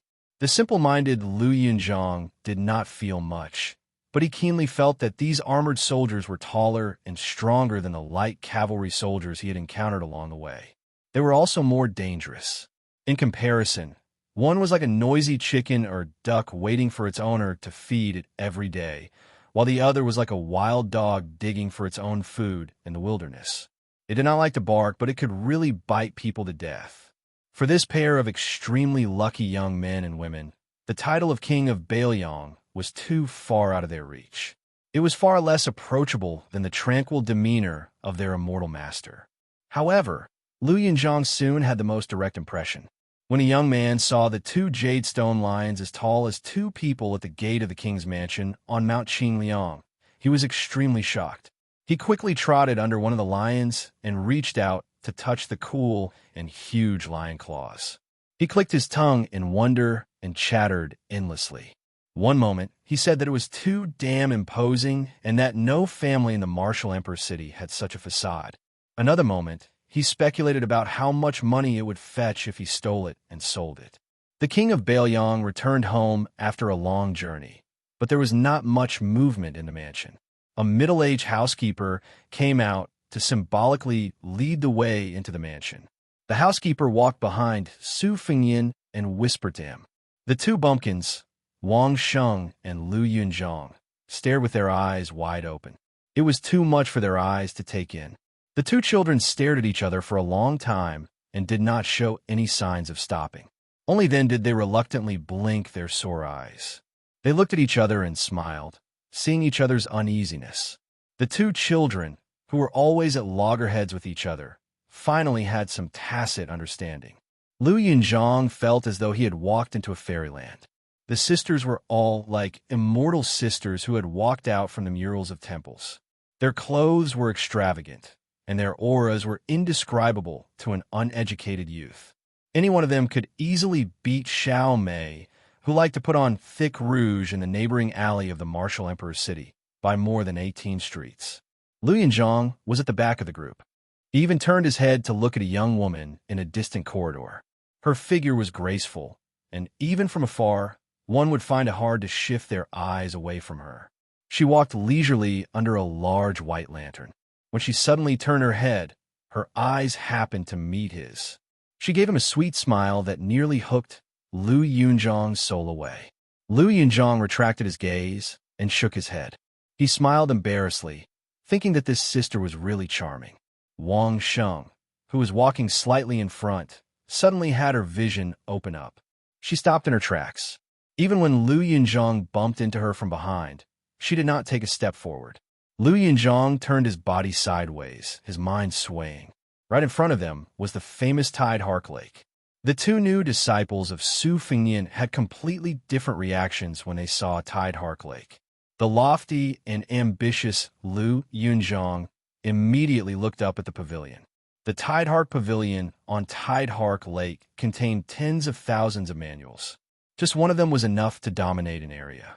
Lu Yunzhang did not believe it in the past, but after he witnessed his master's artifact controlling skills outside Martial Emperor City, he was convinced. Wang Sheng, on the other hand, lowered her head and gazed into the distance. She looked at the calm surface of the water that was illuminated by the lakeside lanterns. She wanted to know if there really was a heavenly lake koi that weighed 10 jin of gold there. There was a pavilion in the middle of the lake, and in the pavilion stood a skinny shepherd boy who looked lonely and timid. For some reason, Wang Sheng and Lu Yunzhang looked up and down at the same time. They saw the rather unremarkable child who was about 4 or 5 years younger than them. The three children had a tacit understanding as they looked at each other. Su Fengyan had already gotten the housekeeper to do his own things. He looked at the child in the pavilion and smiled. His name is Udilong. He is your eldest senior brother. The corner of Lu Yunzhang's mouth twitched as he flaunted his seniority. What? This child is the senior brother of Wang Mutu and I? Dilong. The name sounds domineering, but he looks so skinny that he doesn't even have a few kilograms of strength. I don't think he can even carry my saber. Wang Sheng said softly. Dilong are earthworms in my hometown. They can be used as medicine. Su Fengyan nodded and said, That is true. A figure suddenly appeared in front of the three of them. It was neither tall nor short. Lu Yunzhang was a little surprised. It was actually a guy in a wheelchair. However, not only Lu Yunzhang, who was good at reading people's expressions, but even Wang Sheng sensed that their immortal master seemed to have bumped into an immortal who was 100 times more powerful than him. He was so nervous that his footsteps were a little out of shape. Lu Yunzhang whispered, Could it be a peerless expert from Baoyang Palace who never appeared in the world? Su Fengyan quickly walked to the embankment of the lake and helped push the wooden wheelchair. He pursed his lips and didn't speak. Lu Yunzhang was probably afraid of the young woman in the wheelchair. The youth didn't dare to smile at all. On the contrary, Wang Sheng spontaneously had feelings of intimacy when he saw her. The woman did not open her mouth to speak to Su Fengyan. Instead, she turned her chair and looked at the two children. In the end, her gaze rested on Wang Sheng, who was carrying a case and a sword. She smiled and said, It's a sword embryo. If your master's mother and I were to see it, we would definitely be very happy. Wang Sheng was shy and didn't know how to answer, but when she felt the kindness of her elder sister, the tall girl could only smile. Her originally rough and vulgar appearance instantly became like the mist of the distant mountains, green mountains, and clear waters. Chapter 1142. Lu Yunzhang also didn't treat himself as an outsider. He could see that the woman with a high status didn't have a good impression of him. He didn't dare to draw legs on a snake, so he sneakily ran to the pavilion to find trouble with the little brat. Although the youth was unconvinced of Wang Sheng's senior apprentice brother status, Wang Mutu had the advantage of entering the sect early. Lu Yunzhang was actually bored to death and only wanted to quarrel with others to vent his anger. He didn't really care about the senior apprentice brother or second junior apprentice brother. The youth knew that as long as his fists were hard enough, his ability was big enough, and his blade was fast enough, these were the most solid principles in the world. But who was the fellow in the pavilion? How could he be ranked ahead of him and Wang Sheng? The moment Lu Yunzhang entered the pavilion, he slammed the great frost saber that was still in its scabbard on the ground. With a black face, he asked in a deep voice, Earthworm you, do you dare eat my saber? The little shepherd boy, who had been left alone by Su Yanbing after being brought to Mount Qingliang, was still living in a fog. He did not know anything, but he knew one thing. This was the home of the king of Baoyang, and his master was the person whose words carried the most weight in Baoyang. At this moment, he was being questioned by a stranger who was a head taller than him. He was at a loss. Who was Earthworm you calling? Why did he want to eat a saber the moment they met? Lu Yunzhang, who did not like to bully the weak, quickly became dispirited. It turned out that he was just an ignorant little fool. To think that he had even planned to use his trump card, the rolling blade divine technique. Lu Yunzhang said with a straight face, In the future, I will only call you senior brother in front of master, but every time I call you that, you have to call me big brother in private. Lu Yunzhang quickly added, And you have to call Wang Mutu second brother. Do you see him? He's that tall and strong guy by the lake. I use a saber, and he uses a sword. Lu Yunzhang said this and asked curiously, What weapon do you use? The little shepherd boy had obtained the nickname of Earthworm Yu and two elder brothers for no reason. He was momentarily stunned. After hearing Lu Yunzhang's question, he glanced enviously at the saber in the youth's hand. He shook his head and said, I don't have anything. Lu Yunzhang's eyes quickly turned. Your father is a high-ranking official in Baoyang? Udilong shook his head vigorously. Lu Yunzhang pressed. Then, is your father the founder of some pugilistic sect in Baoyang? After Udilong subconsciously shook his head, he asked in a low voice, What is the founder? Lu Yunzhong sat on a bench and slapped his forehead. F***CK, a chicken talking to a duck. To have such a senior brother. He really had 8 lifetimes of bad luck and made a fool of himself. How am I going to survive in Jianghu in the future? Yu Dilong didn't really talk to anyone in the northern Liang prince's mansion. Although this robust young man looked fierce, Yu Dilong was still a child. He liked to be lively.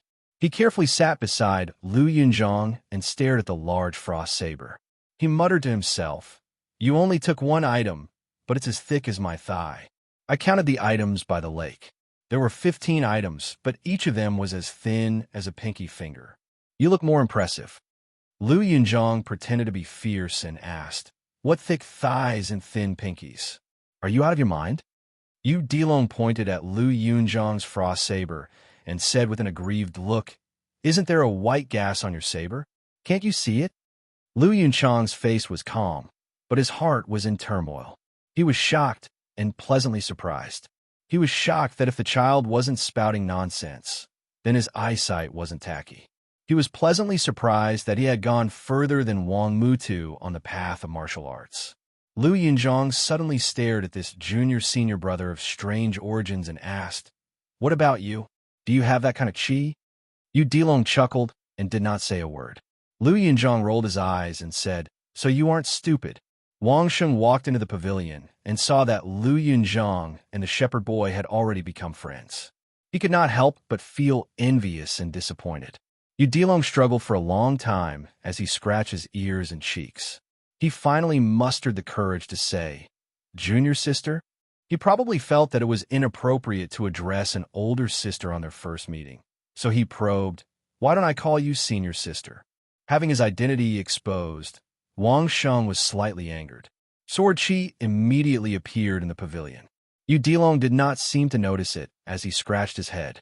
He did not know what he had done wrong and felt apologetic. Lu Yunzhong exclaimed, "I must be blind with my dog eyes. I was wondering why you, Muda Wang, would wish to run 7 to 8 miles just to pee. So you are just a little woman." Wang Sheng said angrily, "Since you are blind with your dog eyes, then shut your dog mouth." Lu Yunzhong suddenly stood up. "Muta Wang, don't push your luck. Are you looking for a beating?" Although Yu Dilong was the youngest, he hurriedly tried to mediate. He anxiously said, Don't hit. If you really want to hit me." Lu Yunzhong could not help but roll his eyes. "You sure are righteous." Wang Sheng smiled and cupped his fists. "Senior brother." Yu Dilong was at a loss, as he could only grin foolishly. By the lake, Su Weisheng retracted his gaze and ignored the 3 children playing in the pavilion. He said with a sigh, "Is this the providence of the pugilistic world you inherited from Wang Xinji?" Su Fengyan nodded and said, "That should be the case. Otherwise, how could you find 3 children with such outstanding talent at once?" Lu Yunzhong has a martial aura, so he was able to obtain the recognition of the great frost saber. Wang Sheng is a natural sword embryo that only appears once in 100 years. As for Lu Long, he obtained 30% of Wang Xinji's legacy. These 3 disciples of mine will probably have a place in the top 10 experts of the pugilistic world in the future. If this were to spread, it would be so good. Even Wang Xinji couldn't do this when she was still alive. Look, not only did I defeat Wang Xinji, even my disciple is more promising than this old fellow. Su Weisheng looked up at his brother and said calmly, "Look at how happy you are. Quickly close your mouth. Be careful not to crack it behind your ears." Su Fengyan squatted beside her and asked nervously, "Sis, aren't you angry? When I went to Wudong Mountain to practice my saber skills, you were unwilling to talk to me when I returned home. Later on, when we went to Beimeng, you almost didn't acknowledge me as your brother." Su Weisheng placed his hands on his knees and looked at the calm lake. His eyes were warm and gentle as he said, "Back then, Dad was in charge. You were fooling around. Now, you are in charge and shouldering the burden." Su Fengyan acknowledged and rubbed his cheeks with both hands. "Don't worry. I won't have the time to mess around in the pugilistic world. I'm about to make a trip to the border, unlike the previous review.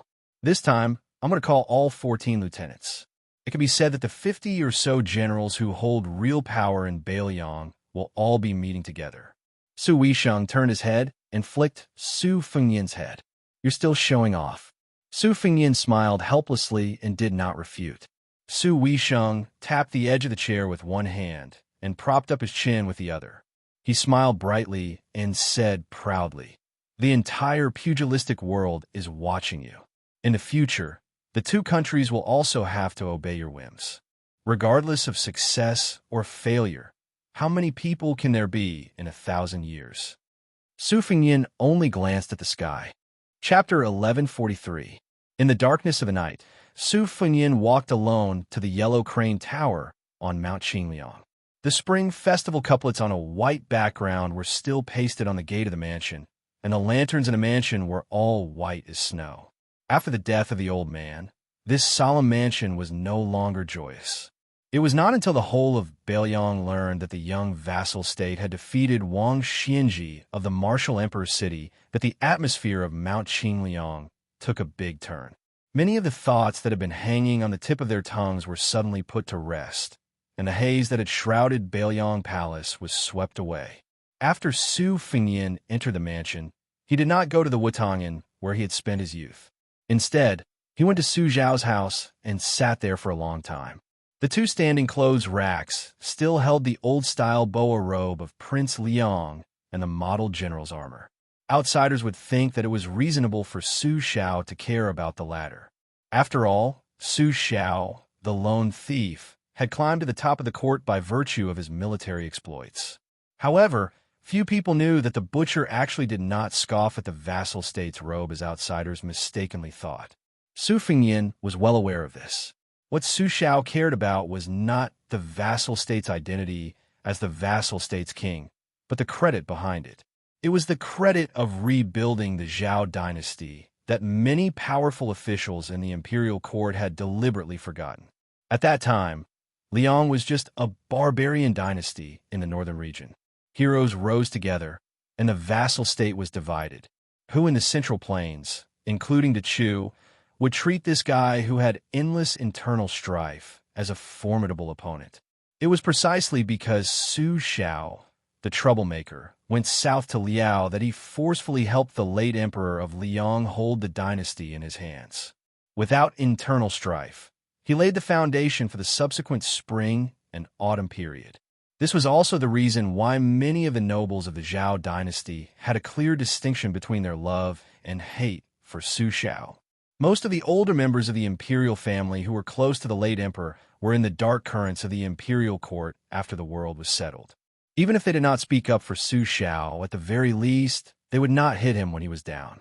However, most of the older members of the imperial family had suffered major and minor injuries on the battlefield, so they died earlier than some of the clan relatives who were lying down and enjoying life. Moreover, most of their descendants did not get along well with the current emperor and the ruling Bai Yin, so they could not stand out. In addition, there were long-standing and serious disagreements within the imperial family. This group of nominal descendants could be said to be struggling at death's door. As a result, they did not have a share in this southern expedition to West Chu. Most of it was another group of young nobles who swaggered south with a few old generals to seize the credit. In any case, their parents and ancestors had relied on this kind of trick to climb up. This was probably the origin of their family's knowledge. Practice makes perfect. Su Fengyan walked slowly on the mountain path, and then stopped halfway up the mountain to look at Liangzhou. The lights in Liangzhou were dim. One part of the city was extinguished, while other parts of the city were lit up. It was peaceful and serene. Su Fengyan turned and continued to climb the mountain. In the days he had been rushing back to Beiliang, the Whispering Room had been sending him concise intelligence reports. Other than Lu Xingxiang, who had failed to seize power but still held the position of Assistant Minister of the Ministry of War, stationed at Yalu Pass, there was also a vast group led by Yang Xinxing and Yin Jinchuan, who had meritorious service during the spring and autumn period. They had formed 3 alls with Yalu Pass, pointing directly at West Chu. They had coordinated with the various vassals of Jingnan and the crown princes of vassals like Zhao Zhu, forming a seemingly watertight encirclement around West Chu. Su Fengnian smiled coldly. Other than the trick of killing the rooster as a warning to the monkeys, how could the Zhao family not have the filthy idea of bringing trouble to the king of Yanqi? On the eastern front, there was the king of Guangling, Zhao Yi. On the western front, there was the king of Huainan, Zhao Ying, and the king of Jing and Zhao Sun. Even if they ate these two, the West Chu could not take advantage of the situation and head west. In the northwest of the dynasty, there was the Bailiang cavalry. In the west, there was the old western Shu, where Chun Jibao was a vassal. Since ancient times, the road to Shu was as difficult as ascending to the blue sky. In the south, there was the king of Yanqi, Zhao Bing. This was the second, more hidden and tighter encirclement. However, in the south, there was only the sloppy Zhao Zhu, who led a small number of cavalry. Moreover, the south was especially vast. Under the premise that the West Chu could not go north, they could only spread south to have a chance of survival. Among the vassal kings, the one with real military power, Zhao Yi, was the brother of the current emperor. He was in Guangling, so there was no need for the one sitting on the dragon throne to scheme too much. Bailiang had Beimeng to the north and Western Shu to the south. It was equivalent to being suppressed. In the end, only Zhao Bing was left to be dealt with. In the past, there was Su Xiao to take the blame, so the court naturally prioritized Bailiang. Now that Su Xiao had left, it was naturally Zhao Bing, who was high up in the sky and far away from the emperor. In addition, a new secret letter from Tai and City said that after Zhang Julu's opinion was rejected, he settled for the next best thing. He proposed a new strategy of using West Chu to train the troops and take back military power. Almost even Gu Jiantang, who had voluntarily abandoned Gu Lu, was ruthlessly tricked. As long as there was a sign of resistance to the restrictions of the court's Ministry of War, they were all openly and covertly sent to the periphery of West Chu. Once the battle reached a stalemate, they would immediately enter the battlefield. Thousands of deaths were counted. Gu Lu, who had taught all over the world, was naturally the first to bear the brunt. Swaying in the wind and rain, Gu Lu was already on the verge of collapse. Zhang Julu clearly still did not want to let it go. If Gu Jiantang was still in the capital and personally presiding over the court's military affairs in the Ministry of War, perhaps there would be some countermeasures to this decree. However, Gu Jiantang already held the title of pillar of the country and led the military affairs of the northern land. Zhang Julu, intentionally or otherwise, dug a hole for the only remaining general of the four great generals of the spring and autumn period. He spoke up for him in the court and said with certainty that only Gu Jiantang, personally led the troops down south, could pacify the rebels in West Chu. He practically elevated the old Minister of War to the lofty position of one person in charge of a country. In this way, Gu Jiantang, who had suffered an unexpected calamity, was already bold if he did not submit a secret memorial to ask for forgiveness. How would he dare to plead for leniency for the descendants of Gu Lu? This was also Bai Yan Er's consistent overt scheme. From beginning to end, it was for the sake of the country and the people, without the slightest bit of selfishness. Zhang Julu's balancing technique was pervasive. He cut off the struggles between civil and military officials, the early struggles between the foreign relatives and internal officials, the revived struggles between various factions, and even the struggles between factions of friends. Bai Yan had always remained calm and collected, taking a leisurely stroll in the courtyard. If Wang Xianji could be said to be undefeated in martial arts, then Zhang Julu could be said to be even more shrewd and ruthless, undefeated in literature. For example, the Ministry of Personnel, the head of the 6 ministries, had been tossed back and forth between Yu Lian and Zhao Yuling, who had betrayed Zhang Julu several times. Looking at the flowers in the fog outside the palace hall looked like child's play, but inside, it was nothing more than a matter of Zhang Julu's word. Under his watch, whoever did something that crossed the line would have to obediently pack up and get lost. If one were to say that Zhao Yuling was Bai Yan Er's disciple, he was naturally lacking in confidence. But one must know that the old head of the Yu family in Jiangxin, Yu Jiankong, who was Yu Lian's father, with a big shot of the same school as Zhang Julu's benevolent teacher and West Chu's Sun Shiji's teacher. He was a master who evaluated the ranking of the clans under heaven, and was also the instigator of Hong Jia's escape to the north. The old fellow only needed to play down the word up, and the clan would be like a carp leaping over the dragon gate. If the word down, it would mean that the entire clan would fall into the dust together. The entire group of Jiangnan scholars, including Lu Daolin and Lu Baijia, including the Lu family, as well as the dragon general Su Gong of the Gumasu family, all had to follow this person's lead. But after so many years, Zhang Julu still did not give the old man the slightest bit of face. Su Fengnian unwittingly walked to the top of the mountain. There were stone tables and stone stools downstairs, and then he saw an unexpected fellow. He borrowed the white fox's face from the spring thunder embroidered winter, but he did not say anything after that. Su Fengnian sat opposite him. There was a large pile of green ant wine jugs on the table, and there were even 2 wine cups. It was obvious that he was waiting for him. White Fox's face was slightly sarcastic. First pin, 4 realms. You've collected all 4 false realms. It's definitely unprecedented. This is even more admirable than you killing Wang Xinji. Su Fengnian laughed. It's worth it to be able to make you admire me. White Fox's face poured him a cup of wine for the first time. He pushed the wine cup forward and asked, have you ever thought that when Huang Longsher stirred up the Jianghu, in the end he used Han Shengxian and you to end it? Why don't you count the number of first pin masters who died in the hands of Catman and you? Don't add up to 20? How many first pin masters can there be in any generation of Jianghu for 100 years? At most, there should only be this number, right? Su Fengnian raised his wine cup and laughed at himself. He then finished it in one gulp. When he reached out to ask for more wine, he shook his head and said, I really didn't think about this. White Fox's face threw him a wine jug and said, I promised Mr. Li that I would help you once. You killed Wang Xinji, who was on my enemy's list. This means that I, Nangong Puji, owe you twice. But I'll say this first. After I finish reading on the last floor of Tide Listening Pavilion, I'll go to Beimang first. If I can come back alive, this promise will only be valid. Su Fengnian asked, are you looking for trouble with Tooba Bodhisattva? White Fox's face nodded.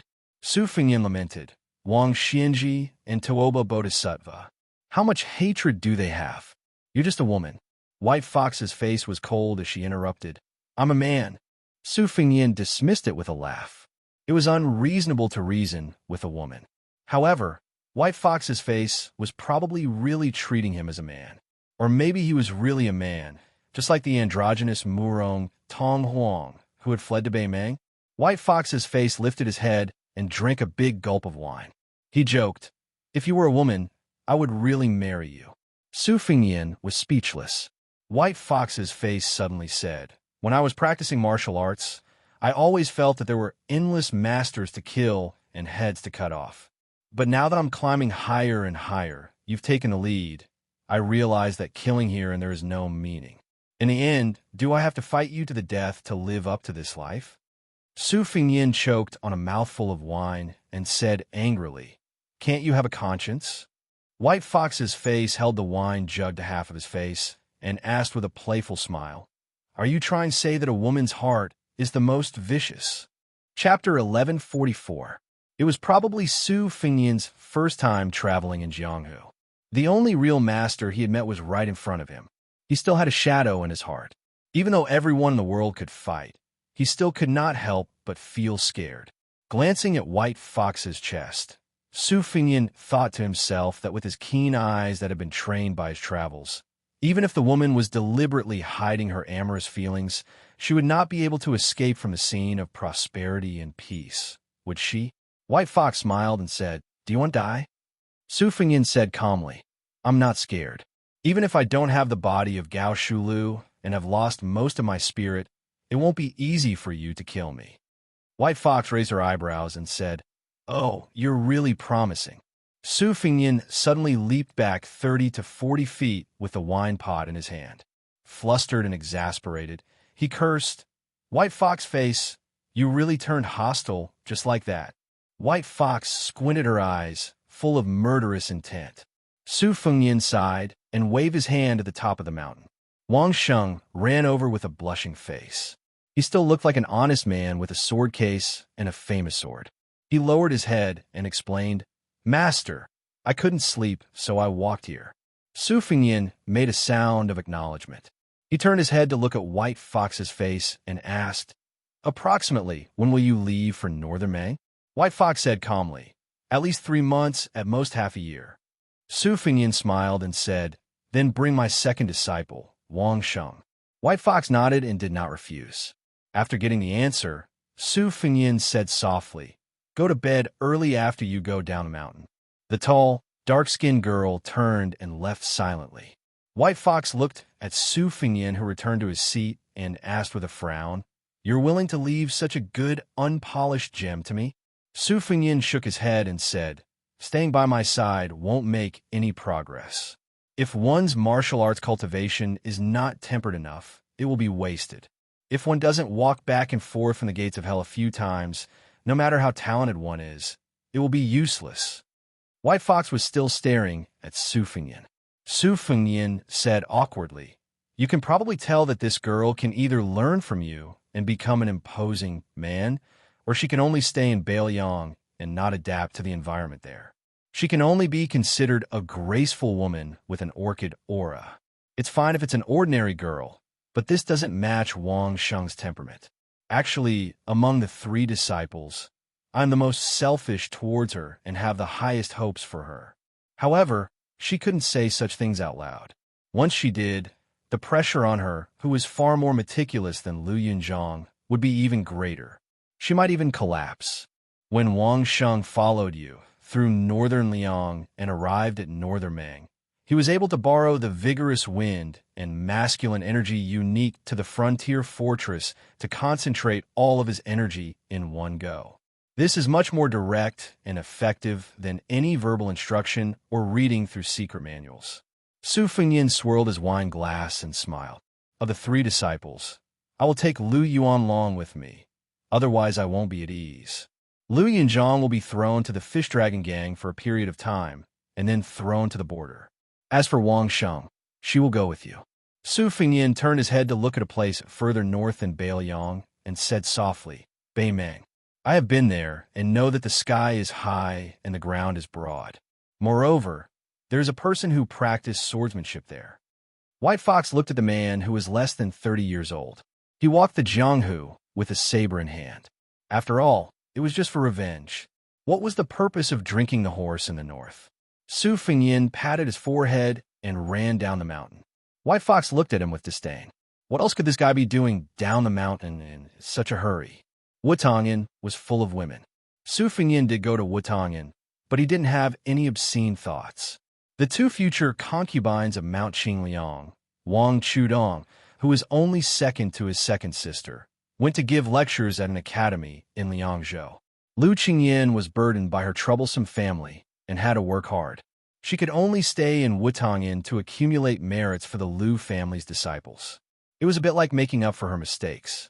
Even Su Weisheng had mentioned that Su Fengyin must go to the courtyard to see his poor sister-in-law, who was not well received by her in-laws. Su Fengyin walked into the elegant and quiet courtyard where the lights never went out at night.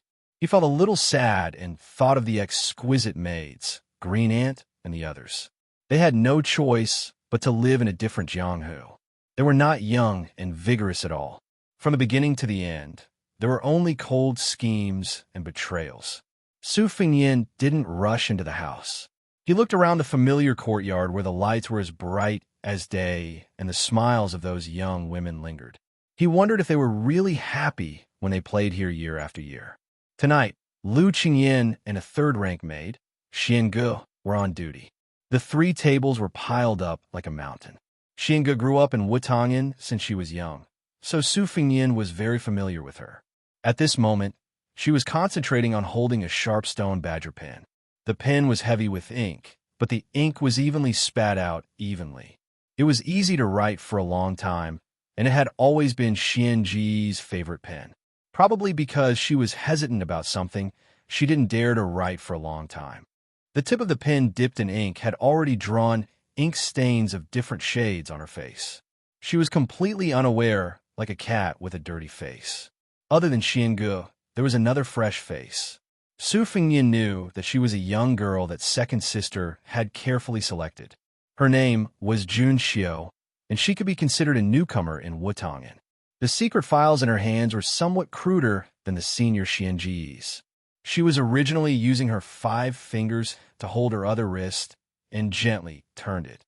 Very quickly, she saw the figure of the king of Bailiang and jumped in shock. She was about to spring up and solemnly pay her respects. Xiangu also came back to her senses. Su Fengyin made a gesture to them to keep quiet and quietly walked to the innermost table. He saw the young woman, who was more unfamiliar than familiar, leaning over the table and sleeping. Her slender shoulders and light, snoring sounds indicated that she was exhausted. Su Fengyin gently moved a chair over and sat beside her. He looked at the piles of official documents that had been neatly placed after being signed and then carefully sorted out. Her arms were pressed against a document that had not yet been written. Su Fengyin lowered his head to look. It was an official document from Liuzhou. It talked about the large change of personnel that was currently being carried out in secret. Batch after batch of refugees were being moved into the prosperous Lingzhou in an orderly manner. Then, the foreign scholars who did not have a seat in the Liuzhou officialdom would be moved into Liuzhou to become officials and officials. Su Fengyin pulled back his gaze and seriously sized up this Qingzhou woman that he had always been distant from. She wore a small, flowery brocade dress that was like when in Rome. It was far from the layers of soft and tender clothing of Jiangnan women. The temperature difference between day and night in Bailiang was extremely large. There was a light green overcoat that was used to keep out the cold hanging on the back of the chair. It was probably because she had slept in a hurry that she forgot to put it on. Thus, when she slept, she unconsciously hugged her arms tightly. Most likely, she did not sleep well. Su Fengyin sighed. He carefully took out the overcoat and covered her with it. Of course, Su Fengyin knew that this was the woman from the Lu family that even Lu Feiqi, who was the pillar of the country, adored and admired from the bottom of his heart. Lu Qingyan was very smart. It was because of her intelligence that she could feel that the Su family, from Su Xiao to Su Weisheng, as well as her husband, favored Wang Chudong more than her. However, such a woman who had never shown any grievances or hidden bitterness had even pulled out a sword to kill people outside the new Lu family ancestral hall. Not only the old and young of the Lu family, but even her father would probably be dissatisfied. Although it was inevitable that a married daughter would be like spilled water, her elbows were too biased towards the Su family. She actually did not let the Lu family, her maiden family, gain any advantage. Anyone would inevitably criticize her silently. Then why did she, Lu Qingyan, marry into the Su family? The Lu family had gone through untold hardships and came to this poor place to settle down. Shouldn't they enjoy some good fortune and bask in some glory? Su Fengyin sat next to Lu Qingyan and began to personally annotate the official documents. During this time, the third-rank maid, Xiangu, tiptoed over and whispered that Miss Lu wanted her to wake her up in half an hour. Su Fengyin waved his hand. In the dead of night, only the tip of the brush could be heard as it brushed across the Xian paper. The new maid, Jun Xiao, would occasionally pluck up her courage and turn her head to sneak a peek at the extremely wealthy young man. When the sky outside the window turned white, Su Fengyin finished annotating all the official documents and quietly walked out of Wutangan. Jun Xiao did not feel sleepy the entire night. Every time she peeked, she could not see how this elegant young vassal king could kill that martial emperor city lord. That was an old monster who had lived for 100 years. Xiangu, who had not dared to make a sound, took a pile of waste paper and threw it at the ignorant maid. The latter playfully stuck out her tongue. When Lu Qingyan woke up in a daze, Su Fengyin had already left the city and rushed to the border. She only saw that the mountain of documents on the table had been emptied. ####, there are two things. First, there will be an event hosted by Baidu's official Tieba forum in the evening. It will be held from 8 to 10. Those who have time can participate. Second, I haven't asked for votes in a long time. I definitely have more than half a year. Snow will probably be finished in 3 to 4 months. I also hope to update more in these few months. Of course, the first prerequisite is that I have to update more in June. Therefore, I plan to give it a try.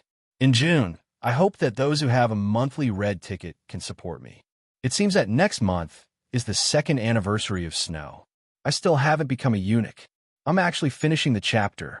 Snow is almost 5 million words. I don't have an update target for the entire month in June. I'll try to be a monk for a day and strike the bell for a day. As for you guys, you don't act until you see the hair. You can choose to start voting after I guarantee that I'll update at least one chapter. However, after 12 o'clock tonight on the 1st of June, I still hope to get off to a good start. In addition to the guaranteed chapter, I'll update at least 1,000 words for every 100 monthly votes. The upper limit is the guaranteed chapter. I can guarantee that I'll update at least 10,000 words. At the end of the 1st, I'll give you another update target for the 2nd of June.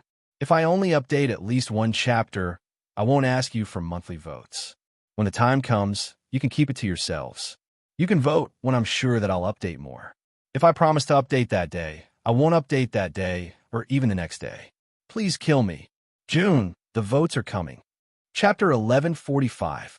In an elegant house in the forest, 2 old men sat opposite each other and ate crabs.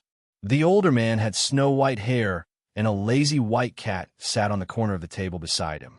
The autumn wind made crabs itch, but it was still 20 years away from the best time to eat crabs. However, as the capital of Liang City, Great Peace City received countless tributes. Gluttons with backgrounds and connections naturally had their own ways. Fun Spring Lake in Yangzhou produced purple, whiskered yellow crabs.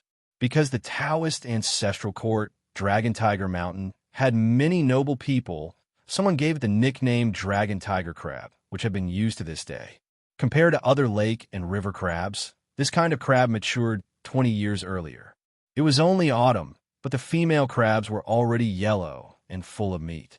The snow-white old man had a kind face. There were porcelain plates on the table with 8 delicately made crabs. The old man was very particular about eating crabs. From time to time, he would pick up a piece of ginger and put it into his mouth to get rid of the crab chill. There was also a pretty maidservant carrying a plate with a bunch of chrysanthemums that were picked from somewhere to wipe his hands and get rid of the smell. This old man ate the crabs in an orderly manner. He was clearly an old glutton who knew how to eat crabs. The person opposite him was not young either. Compared to the old man who raised the precious snowy lionette, he was still half a generation younger. When he ate the crabs, he obviously had to wolf them down. He ate sloppily and did not have the trivial crabs. He ate until his 10 fingers were golden and greasy. He did not forget to put them into his mouth and lick them off. Seeing this, the maidservant of the white-browed old man felt her scalp tingle. However, she did not dare to show any disdain. One had to know that this old man was the world-famous Tannon, the head official of the Liang dynasty's Minxia province. If he did not change sides at the last minute, no one in the imperial court would dare to confront Grand Secretary Zhang Jiulu. However, the old man that she had carefully served for several years was not an ordinary person. He was the ancestor of the Yu family in Xianxia, Yu Jiankong. Strictly speaking, even Tannon should call him martial uncle. The maidservant felt somewhat helpless in her heart. The old ancestor had originally invited Sword Immortal Tang, she to this banquet, to put in a few good words. Unexpectedly, the Minister of War, Liu Baijia, was temporarily tied up with military affairs, and old Master Huan was unwilling to wait. The Yu clan's old ancestor also couldn't say anything. Yu Jiankong was precisely the dignified old man who was able to force Taoist Nun Huangguan to throw herself at Bailiang's heir apparent in the mountains behind Gongnam-du's Baogui Temple. It was also precisely because of him that Sword Immortal Tang Shi, a junior, was able to enter the capital and become an official, allowing Linlong's Liu clan to have its current flourishing atmosphere. After the old man finishes eating the crab, he rinses his mouth and wipes his hands. He exhales softly, and the servant girl who has taught him cleverly leaves. Yu Jiankong reached out to pet the white cat's head. He looked at Tantanon, who was casually wiping the grease on his clothes. He laughed softly and said, "Sir Poosh, when you have time to go to Jiangnan, let this old man do his duty as a host." Tananon smiled and said, "Elder Yu, our relationship hasn't reached that point yet, so let's not blindly exchange pleasantries. To tell the truth, there are still a few old debts that haven't been settled yet. However, no matter how I calculate them, they're all muddled up. I, Huan Wen, have been able to deceive myself these past few years, but Elder, you shouldn't continue to deceive others." Yu Jiankong deeply looked at Tananon, whom he hadn't seen for over 20 years. He suppressed the gloomy feeling in his heart, like a small lotus that had just revealed its tip, and said self-mockingly, "Back then, this old man truly underestimated you and broke up a pair of mandarin ducks. This is also one of this old man's greatest regrets." Huan Wen shook his arm and got straight to the point. "Don't worry. Elder Yu is Elder Yu. Yu Lian is Yu Lian, and Lu Baijia is even more so Lu Baijia. I, Huan Wen, am not so petty as to take my anger out on others. It's just that Huan Wen can't become the Minister of Personnel who has entered the palace 3 times.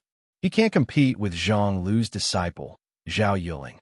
I, Huan Wen, am indeed one of the obstacles, but it's not because of personal grudges. It's just that Yu Lian, this wooden pillar, can't support the Ministry of Personnel. If it were a yamen like the Ministry of Revenue or the Ministry of Works, Huan Wen could still turn a blind eye to it. However, if he wants to take control of the Ministry of Personnel, which is about to be raised in rank, then he, Yu Lian, will have to pray that thick smoke will rise from his ancestors' graves." The elderly head of the Yu family, who had been indirectly scolded, smiled. He didn't get angry, and it wasn't that he was deliberately concealing his anger. It was just that the old man with snow-white eyebrows really wasn't angry. Huan Wen continued bluntly, "The Ministry of War was incompetent and made the Guangling Road a mess, giving Chao Chongqing an opportunity to easily wipe them out. I, Huan Wen, have a bit of resentment in my heart. If I don't scold the Minister of War, Lu Baijia, who else can I scold? If you want to blame someone, blame him for sitting in that position. If it were Gu Jiantang or Chun Jibao, I'd scold them all the same. Of course, Lu Baijia hasn't been an assistant minister for long, and he hasn't even warmed up from the position of minister yet. He's been scolded quite wrongly this time. Even Yu Jiankong didn't know whether to laugh or cry. He said helplessly, "You don't just scold people with your mouth. You also hit people. Right now, the entire world knows that Sword Immortal Tongxi was almost kicked in the chest by you, Lord Poosh." Huan Wen slapped the table and said angrily, "I'm just a bag of old bones, and I almost sprained my ankle. Who am I supposed to judge?" Yu Jiankong sighed. He didn't plan on tangling with this scoundrel over this matter. Everyone in the court knew that it wasn't important whether or not Tananon kicked Minister Lu. What was important was that the left poosh of the provincial governor was furious at the newly appointed Ministry of War. This would affect the entire situation.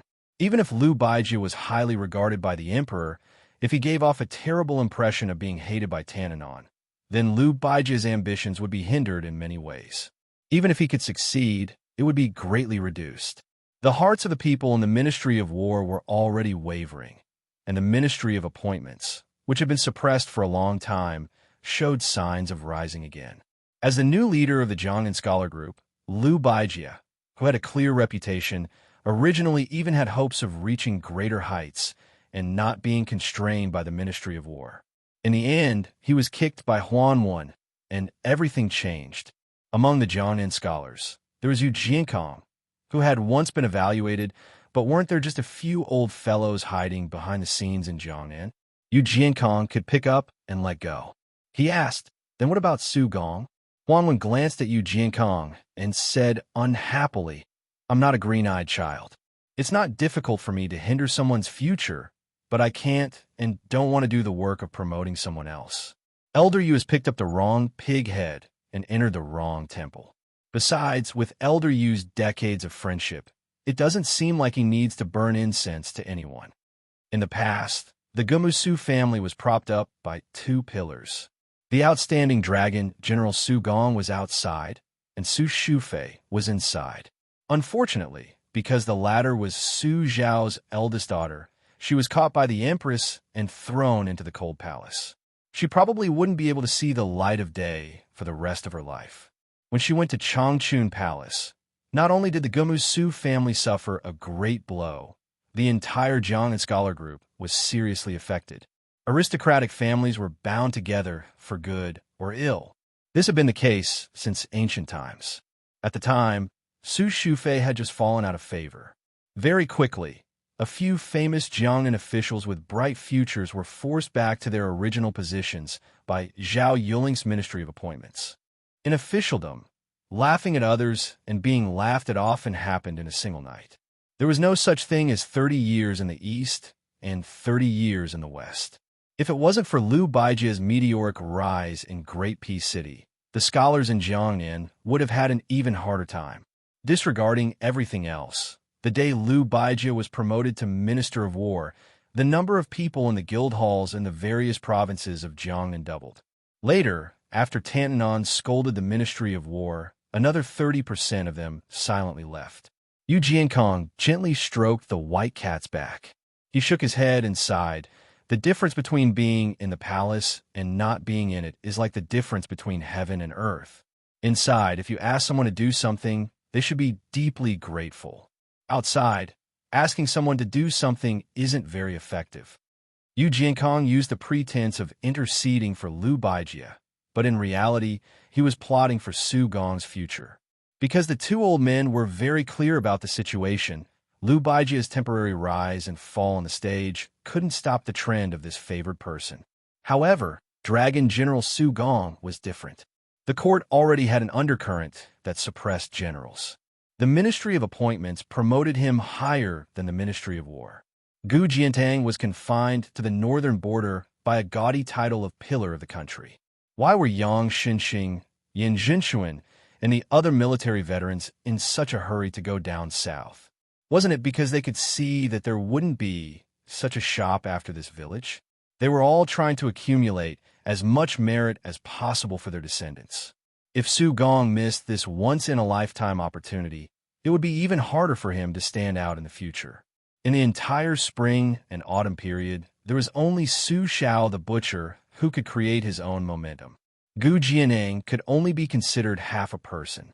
As for the others, even someone as ambitious and ruthless as Lu Xingxiang, no matter how talented they were, was just borrowing power.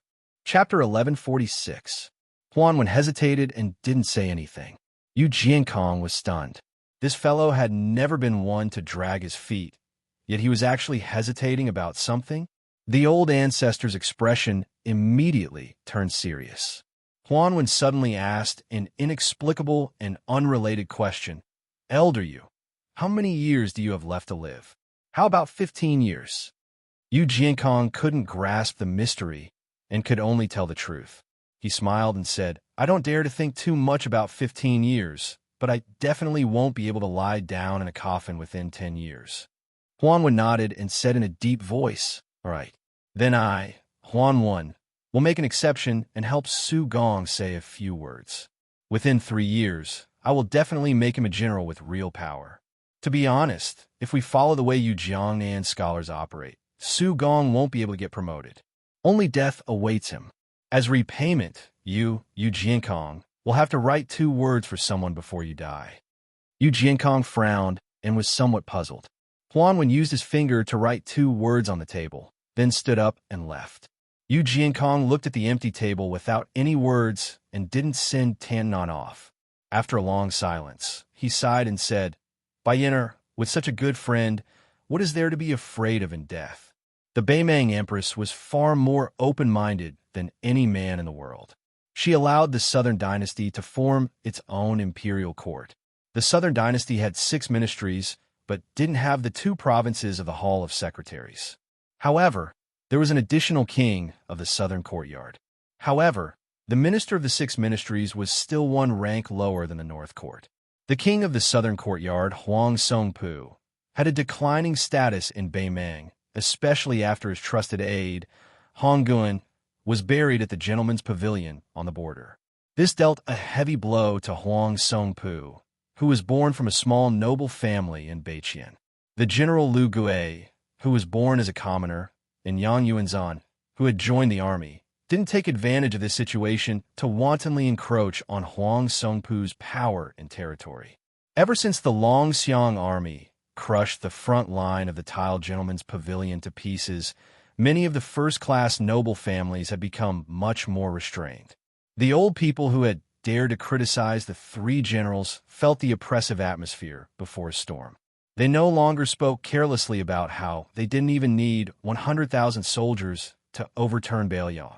The Southern Dynasty had profited from the disaster.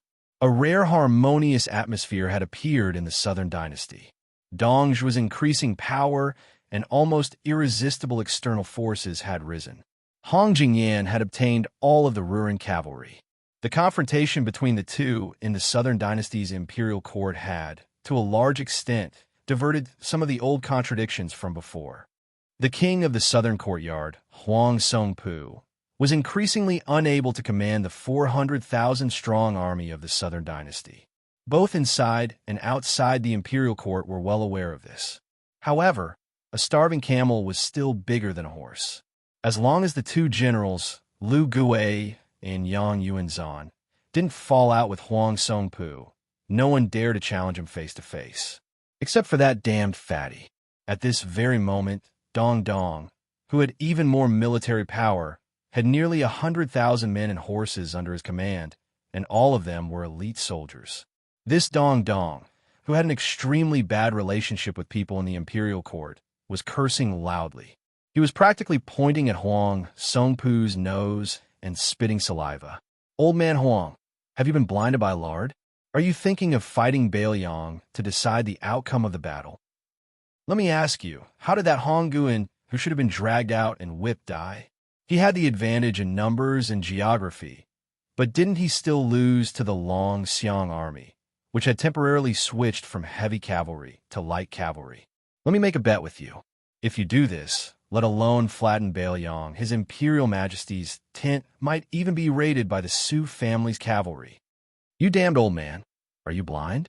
After great ancestor Gu passed away, the great defensive line in Beiliang, which used 14 passes as key nodes, became a quagmire. They were determined to stay at the second line of defense with you, slowly flirting with us. If the 400,000-strong army pounces on us, Beiliang can afford it. But can we? Do you really think that the Su family's cavalry on the other side won't intercept us and allow us to freely transport the provisions? The more Fatty Dong spoke, the more unscrupulous he became. The white-haired Huang Songpu remained expressionless, too lazy to wipe off the fatty saliva. For the first time, Yang Yuanzhan and Lu Gui didn't stop Dongzhi's unruly behavior. While Dongzhi took a break to catch his breath, Huang Songpu calmly asked, "Are you done scolding?" Dongzhi bent over and hurriedly raised his arm. "Wait a little longer." Many of the old officials in the imperial court, who were used to seeing strange things, rolled their eyes. Some of the young nobles were more or less shocked. Huang Songpu really didn't say anything. Dongzhi moved his mouth, as if he was trying to produce some saliva so that he could scold more efficiently. Dongzhi straightened his back and was about to scold Huang Songpu to wake up this muddle-headed old man. At the entrance of the main hall, several tall men with profound authority walked in. They weren't too old, but their official titles couldn't be any bigger. Most of them were important officials of Beimang who lived in the Southern Dynasty, but could completely ignore this imperial court. The abbot. As for the others, they were as rare as phoenix feathers and Qilin horns in northern Mang, but their statuses were even more transcendent. Dongzhi felt the strange atmosphere around him. He turned his head and opened his mouth wide. "Oh my, is this still the imperial court of the Southern Dynasty? Isn't this the most solemn meeting in the king's tent?" These uninvited guests included the two abbot of Gusai State and Dragonway State, the abbot of Orange State, Murong Baoding, and the great general Zhong Shintong. Huang Songpu slowly opened his mouth and said, "I've already sent a memorial to His Majesty. If it's approved, the army going south to Beiliang won't be just the 400,000 soldiers of the Southern Dynasty. Now it seems that it's most likely approved." Hong Jingyan glanced at Dongzhi and smiled coldly. Dongzhi tactfully shut his mouth. He shook his head and looked left and right, pretending that nothing had happened. Huang Songpu nodded lightly at the abbot and the great general.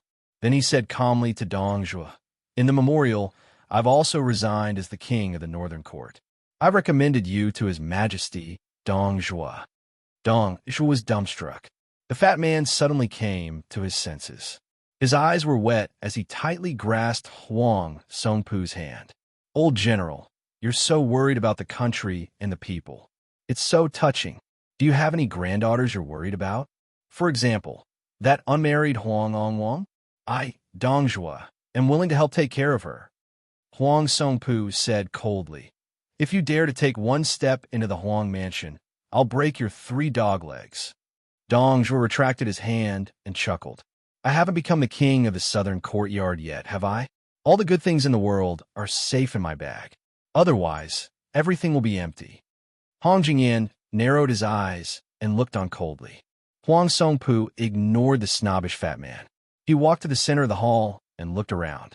The white-haired old man who had been on the battlefield for half his life was probably no longer the king of the southern court. He didn't say anything and just clasped his hands. Not only the generals who had made great contributions on the battlefield, but even the civil officials also clasped their hands subconsciously to return the greeting. On the border of Bailiang, a cavalry troop slowly moved forward. There were more than 50 riders. No one was anyone's retinue. Everyone had an official position. Among them was the Bailiang governor Chu Lushan, Bailiang's cavalry commander Yuan Zuozong, infantry commander Yan Wenluan, as well as the infantry and cavalry deputy commanders Ancestor Gu, Zhou Kong, He Zhonghu, and Chen Yinchui, Su Zhao's second son, Su Longxiang, Liangzhou General Shifu, Lingzhou General Han Laozhan, Yuzhou General Huang Fucheng, as well as Wang Ji and Jiao Wui, and a few new deputy generals. Next were the commanders of the various brigades, as well as more than a dozen captains who guarded the important passes in Bailiang. Tongguan Captain Wei Zhuqing, ex-Ionine Horse. Weak String Captain Li Maozhen. Fengqiu Captain Zhu Boyu. North Country Captain Ren Chunyan. There was also a large group of newly promoted border captains. Without exception, they were all strong men around 30 years old. They all had military achievements, and their eyes were resolute. Leading them was the king of Bailiang, Su Fengyan. How did the northern Liang, which many people mistakenly thought was lacking in manpower, produce so many young and strong generals after careful investigation?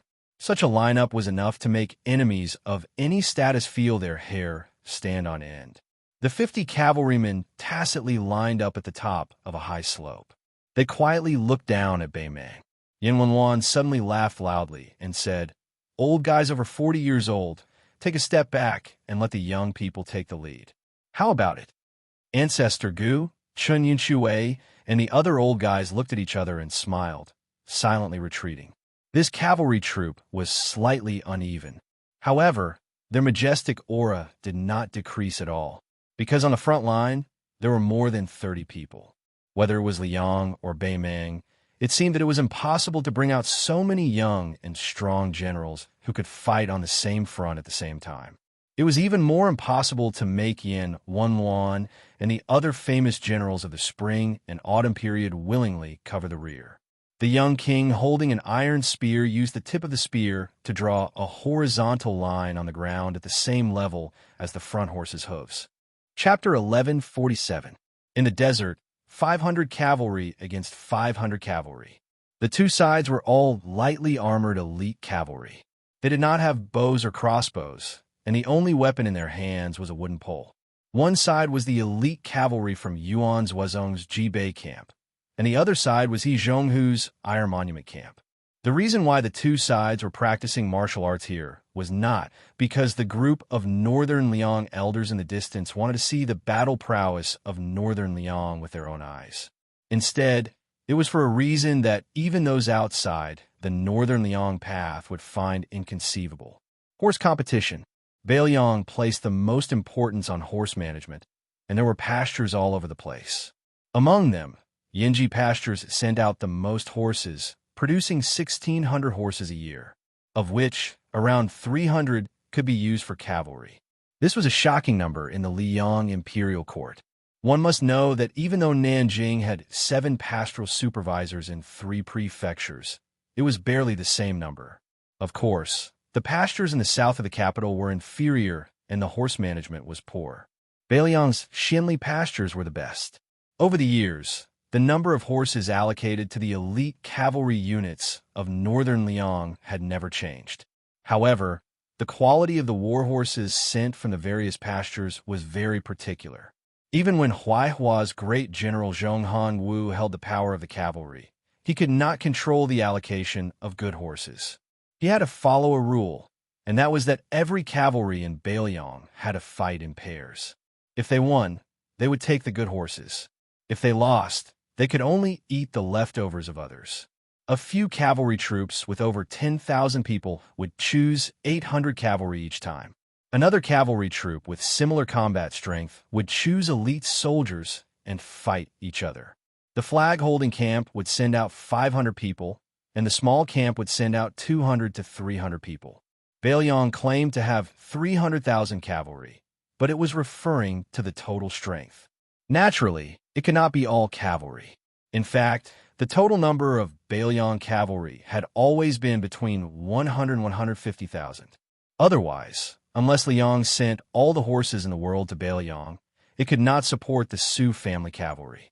Based on historical records, the Great Feng dynasty, which had always been crowned as the most prosperous after the Great Qin dynasty, only had 800,000 horses in the 30 years from Jinyuan to Linda. Furthermore, Beiliang's most elite cavalry always had 2 or even 3 horses per person. This was an extremely exaggerated matter in the 2 Liao provinces where the horse source was relatively abundant.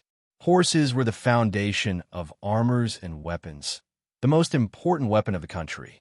The current commanders of Beiliang's cavalry were Yuan Zuozong, the veteran deputy commander He Zhonghu, and the Zhou partridge Zhou Kong, who was promoted last year. Out of the Su family's 140,000 cavalry, Yuan Zuozong did not lead any personal troops, other than the 3 old battalions that existed before Su Xiao became the king of Beiliang. Excluding the Great Snow Dragon Cavalry and the Longxiang Army, He Zhonghu led the left cavalry of 40,000, and Zhou Kong led the right cavalry of 30,000. The Jibei Battalion was one of the old battalions of Beiliang and was directly under the command of the great commander Yuan Zuozong. The Jibei Battalion's name had a deep history. After Su Xiao became the vassal of Beiliang, Jizhou, where the Han family ruled, was the largest source of horses outside Beiliang.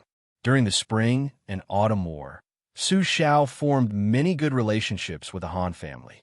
Later on, the entire Han family was executed, not only because they had offended the old Grand Secretary of the previous dynasty, but also because the Liang imperial court had long coveted the vast pastures of Jizhou. Thus, they could legitimately send good war horses to the northern defense line. However, the Han family's words carried enormous weight in Jizhou, and they never tampered with the numbers. However, they intentionally or unintentionally lost good horses to Beiliang.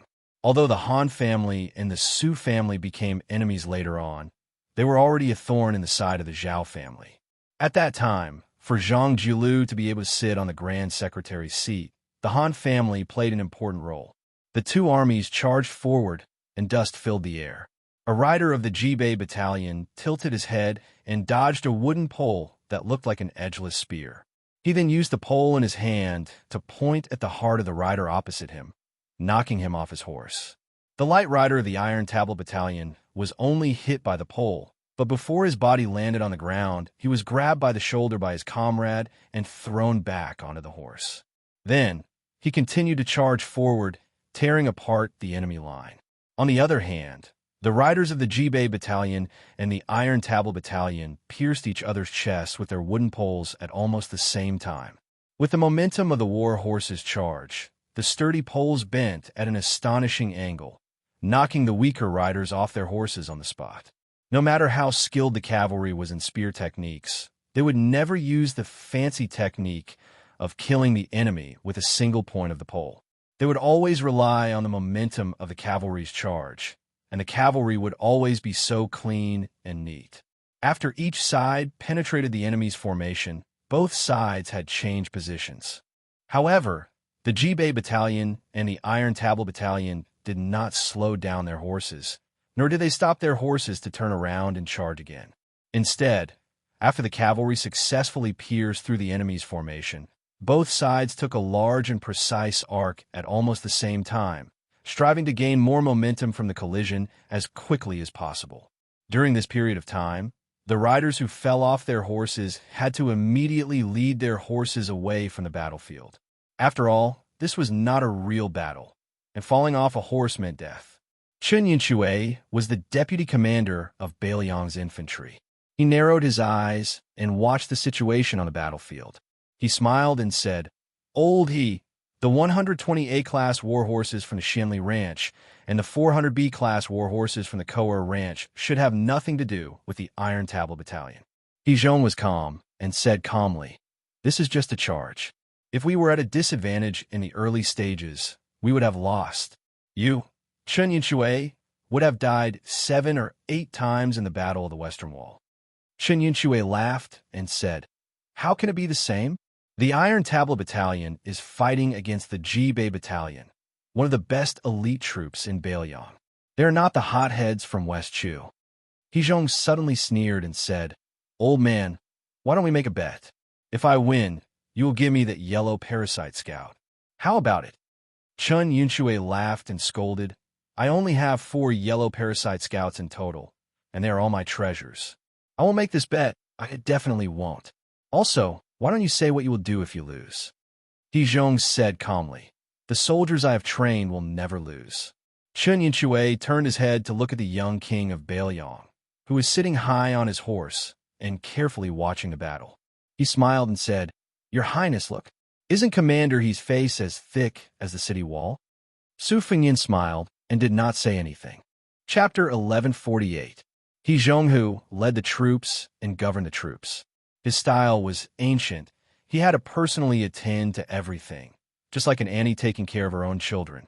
Even though he was the deputy commander of the cavalry, his eating and sleeping were no different from ordinary soldiers.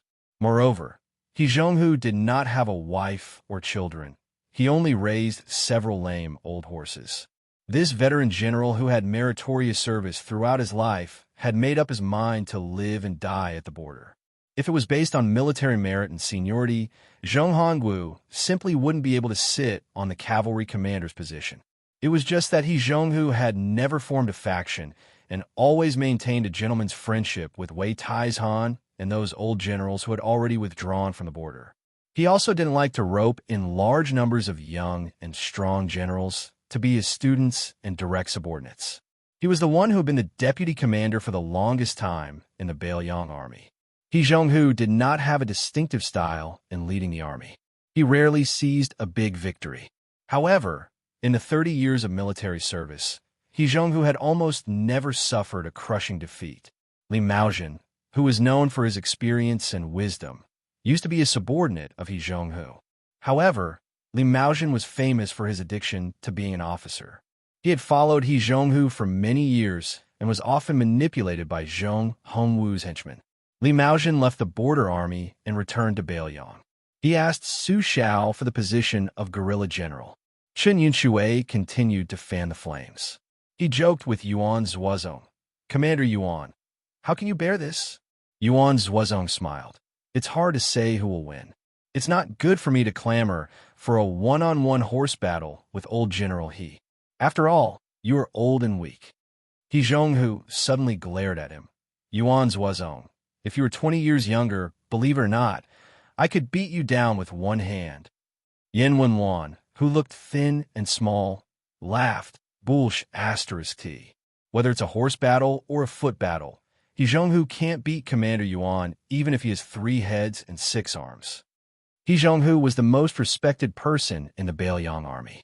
Yen Wenwan, who had joined the army at the same time as He Zhonghu, did not refute after his identity was exposed. Chu Lushan, who was about 400 pounds of fat, did not ride a horse. He stood beside Su Fengyan's warhorse and said calmly, "Just now, We received a spy report that great General Zhong Shuntong and Gu Sarangio prefectures appeared in the imperial court of the Southern Dynasty. It can be considered as a farewell for Huang Songpu, who resigned as the king of the Southern Courtyard. Moreover, the one who replaced the position was not Tuoba Bodhisattva or Murong Baoding as originally expected. It was also not great General Lu Gui, who was regarded as half a foster father by the Empress of Beimang. It was Dong Zhuo who liked to raise crows. Huang Songpu even announced publicly that Beimang was going to use all of its resources and send 1 million soldiers to Beiliang. Beimang did not deliberately hide this news. I'm sure that Emperor Zhao and Gu Jiantang will be overjoyed when they hear this. The deputy commander of the cavalry, Zhou Kong, laughed. Dong Zhuo, wasn't he defeated by you, Lord Protector General? Zhou Kong, who was the only one standing, rubbed his hands and laughed. Back then, there was still a bit of luck involved. Yin Wenwan thought for a while and laughed coldly. The king of Beiliang's actions are not only because they value him, but also because they are wary of him.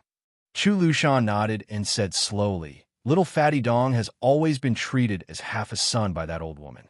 It would be more reassuring to hand over the military power of the Southern Dynasty to a young man like him who doesn't have a deep foundation. However, this fellow had an entire 100,000 elite personal guards who only knew the word Dong but not Northern Mang. Even an old woman would have to think twice before doing so. Dong Zhuo is a slippery person.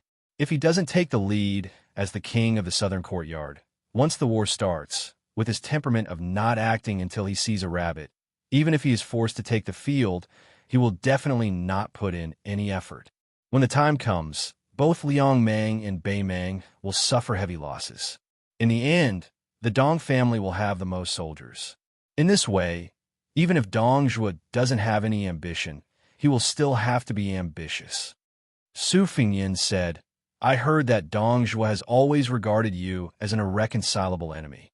Dong Zhuo said cheerfully, that little fatty thinks so, but Lu Qiu'er doesn't think so of him. Great Ancestor Gu, who was once the mainstay of the Southern Tang Empire, smiled knowingly. If Dong Zhuo didn't become the king of the Southern Courtyard, I would have almost forgotten the amazing achievements of our Protector General. Chu Lushan raised his fat arm and waved it gently. He pretended to be shy and said, a real man doesn't talk about his past achievements. Su Fingyin, who couldn't stand it anymore, raised his foot and gently kicked Chu Lushan's shoulder. He said, the Iron Tablet camp won, but there are only 21 cavalrymen left on horseback. Everyone looked over. It was indeed so. The 21 cavalrymen of the Iron Tablet camp raised one arm at the same time and calmly accepted the thunderous cheers. Yizhong suddenly laughed heartily. He looked at Yuan Zuozong, who was not far away. The latter's eyes were clear, and he nodded to the old man. Then Yizhong suddenly rode forward and shouted to those men, come, the old rules, take your wives. The excellent war horses of the Xianli Ranch and the Koer Ranch, under the leadership of the shepherds, slowly galloped out from the side of the battlefield where the dust had settled. The 500 cavalrymen cheered and yelled. They dismounted and welcomed the new wives. Some of the cavalrymen of the Iron Tablet camp made a series of dizzying somersaults while galloping forward. Some of them were kicked on the buttocks by their comrades behind them and fell flat on their faces. The 500 cavalrymen were so happy and noisy. Beiliang's horses had always been the wives of Beiliang's valiant soldiers, who would complain about having too many war horses that were rarer than beautiful women. Su Fingyin looked at the 500 cavalrymen of the Jibei camp. Everyone was holding their horses and standing in silence. Su Fingyin squeezed the horse's belly and went out alone. He first went to the Iron Tablet camp, who were busy selecting war horses. He signaled them to not salute and let them continue to pick their wives. He quietly waited for them to finish selecting. When everyone got on their horses, he looked at one of the cavalrymen who had killed the enemy the most. Su Fingyin took the new cold saber from his waist and threw it up high. The young and burly cavalryman caught the cold saber. He was stunned at first. Then his face turned red and tears filled his eyes. He shouted and raised the saber up high. Su Fingyin still rode forward. He came to the front of the Jibei camp and dismounted. He led the horse forward and handed the reins to the leading cavalryman. Chapter 1149. In autumn, Su Fengnian's trip to the north took about 20 days. Most of the time, he strolled leisurely around Jinyuan, Qinghe, Zhongzhong, and Huaiyang. During this period, Yan Wenluan, Chen Yunshui, and a few other veteran generals with heavy military duties gradually left. Then, Han Laozhan, Huang Fuqian, and the other provincial generals and deputy generals left for the south. Then, Wei Shaking, Xianxia, Ma, and the other captains who had real power in the territory left. Finally, it was the turn of the second-line border army generals and captains who were not stationed here. Huang Laifu, the lieutenant of Huaiyang, wanted to give up his official residence, but the governor-general, who was always fond of extravagance, did not agree. Instead, he casually bought a residence from a big family in the pass. It was said that after receiving the 3,000 taels of silver, the head of the family could not sleep well for several days and repeatedly wanted to return the money to the governor-general, where Lu Qiu'er was in charge. Unfortunately, the governor-general ignored him. Later, the head of the family was so restless that he could not eat or sleep well. He had to ask an expert for advice and added another 2,000 taels of silver, which he donated to the Huaiyang Pass as the army's salary. This family, who had been rich from the border trade in the early years, finally felt a little relieved. However, they still secretly moved to a Wubao residence dozens of miles south of the Huaiyang Pass. Chu Lushan's fierce reputation was evident. In addition to Chu Lushan and Huang Laifu, the two landlords of Huaiyang Pass, there were also a group of young captains from the border and the territory. Wang Chou, the speaker of Anliang Army Town, Chao Xiaojiao, the Honglu general, who was famous for being a troublemaker in the northern defense line of Yuzhou province, Hong Xianxia, the real person in charge of many Wu forts in Yuzhou province, Zhu Boyu, the Fengxiu commandant of Lingzhou province, and Ren Chunyun, the North Country captain, who came from a poor family. Both of them performed outstandingly in the Battle of Fuding in Lingzhou province. Huang Xiaokuai, the Pearl commandant of the vanguard, was promoted to the deputy general of Lingzhou province and assisted Han Laozhan together with Wang Ji. However, Huang Xiaokuai did not follow the order to go to the north this time. Instead, he was replaced by Jiao Wui. Compared to these three people, Ma Jinshai, the frozen field commandant of Zhigui Prefecture, was really unlucky. She could not even keep her official title, let alone being promoted. After arriving at the northern defense line, Su Fengnian rarely spoke, except for listening to the military intelligence and customs affairs from the generals and generals. He didn't even ask many questions. Occasionally, he asked some trivial questions about the border defense. He didn't say anything heroic, nor did he deliberately show off his knowledge of the art of war in front of the legendary warriors and young warriors.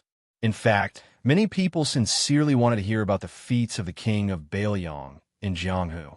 After all, he was the new champion of Jianghu who could even defeat Wang Xianji. No matter how arrogant Su Fengnian was, even the elders like Yan Wenluan and Gu Dezhu were willing to listen to him. However, the young king disappointed everyone. He didn't mention a single word about his travels in Jianghu and the battles of life and death. After Su Fengnian ascended to the top of Jianghu, in addition to the hidden ambush at Iron Gate Pass, the deeds of killing Diwu Raccoon, the master of Mount Tibbing, and Han Diaosi, the killer cat, also began to quietly spread in the imperial court of Liang. A group of people walked to the top of the city wall. Among them, Chao Xiaojiao, who was newly conferred the title of Honglu General, was a short and vigorous middle-aged man.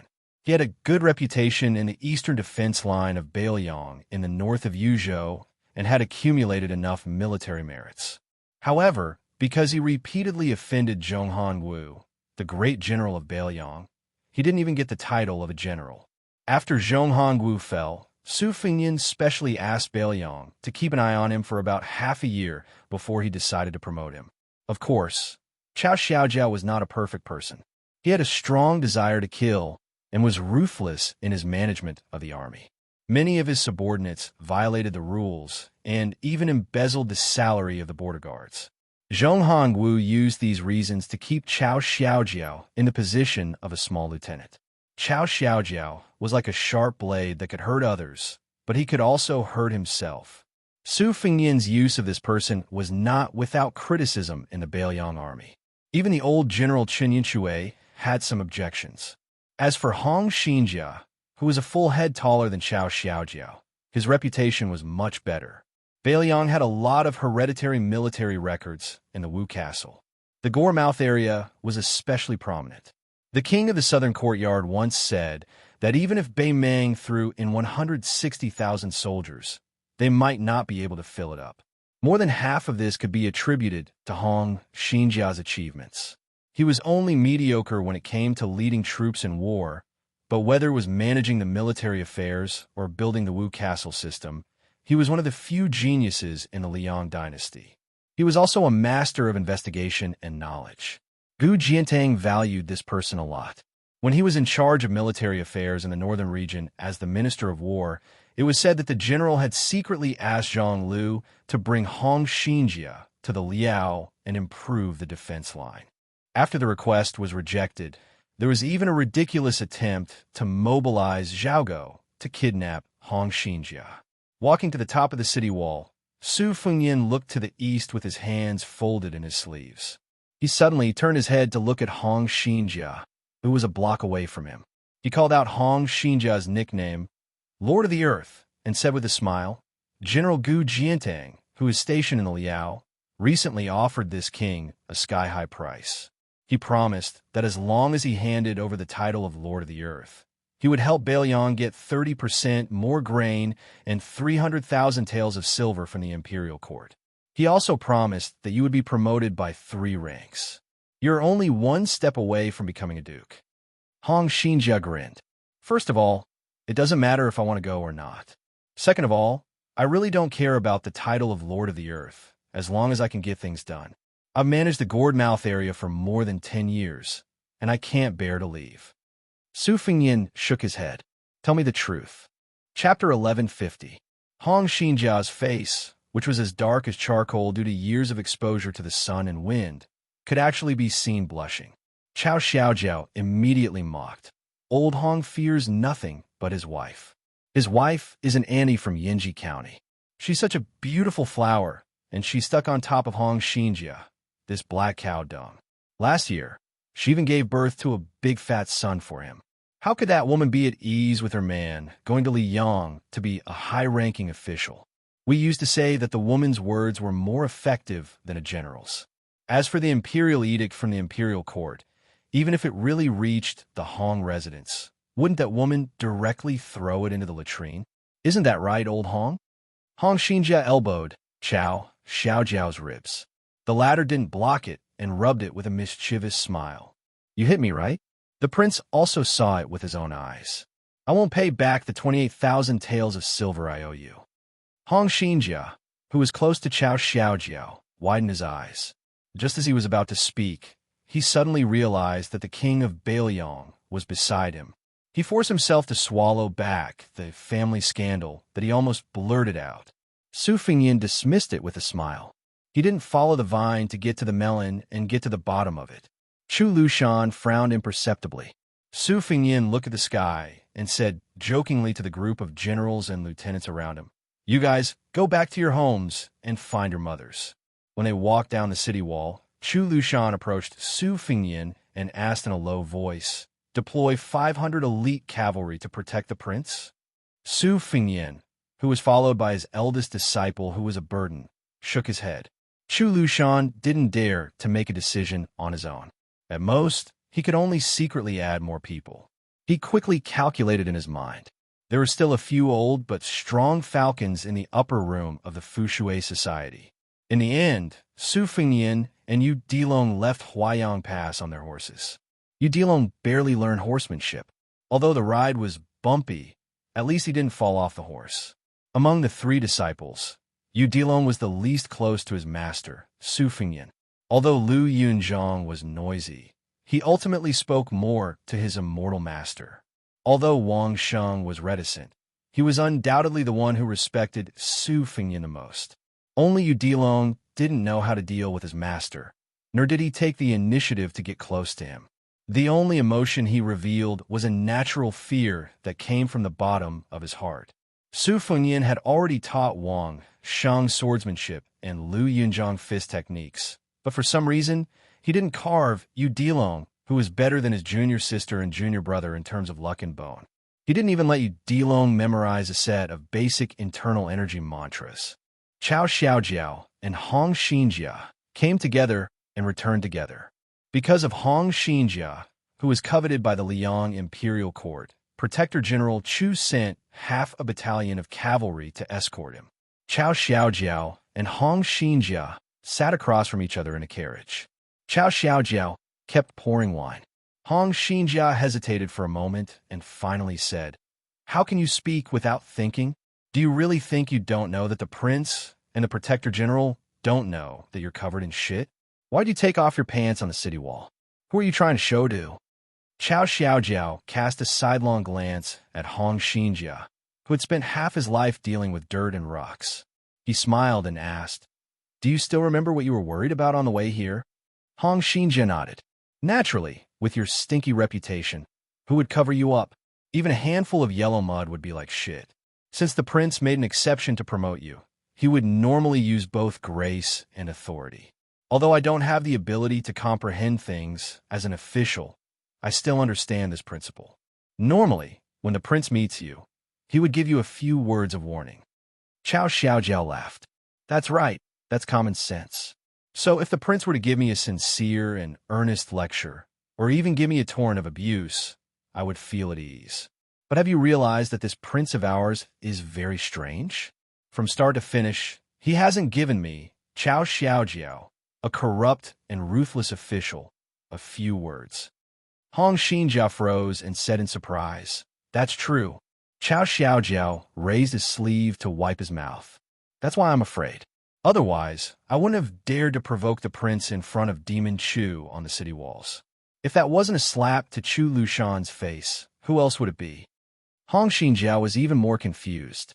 With a blank expression, he asked, "Then if you offend Protector General Chu, won't you also be made to suffer in the future?" Chao Xiaojiao slowly drank a mouthful of wine. "Old Hong, don't worry about it. You wouldn't understand even if I told you. You just fated to deal with dead things like dirt and rocks. Don't get mixed up in this mess." Hong Xianxia smiled. "No matter what, a promotion is a good thing." Chao Xiaojiao said in a muffled voice, "I, Chao Xiaojiao, will display my abilities according to how high an official I'm given. But if anyone wants me, I'm willing to give up my life. Don't even think about it. There's nothing in the world that's more valuable than life. I'm not an empty-handed little pawn that needs to use my life to fight for my future." Hong Xianxia was half flustered and half angry. "You should just keep these words to yourself and rot in your stomach." Chao Xiaojiao raised the curtain and gazed at the autumn wind sweeping up the yellow sand. Wave after wave, it swept across the desert. Hong Xianxia slapped his thigh and suddenly said, "I remember something. When I was drinking with old General, he accidentally let slip. Do you still remember that day when the two battalions confronted each other, and after the victor was decided, the prince gifted him a saber and a horse?" Chao Xiaojiao nodded and smiled. "It's just a little bit of skill to buy people's hearts." Hong Xianxia's expression was rather strange. He whispered, "The prince actually said something at the time." Chao Xiaojiao raised the wine pot and listened attentively. Hong Xianxia said, "It seems like the prince said, it's fine as long as you can accomplish something. I don't want you to throw your lives away." Chao Xiaojiao said nothing and drank a mouthful of wine. In the autumn wind, the two riders headed south. However, they did not return directly to the provincial capital of Liangzhou. Instead, they turned toward Yinji County of Yuzhou. In the evening of Bishan County, it suddenly began to rain heavily. Su Fengyan, who was drenched like a drowned rat, knocked on the door. He waited for a long time before the door opened. Looking at the woman's cold face, he smiled and said, "I'm hungry."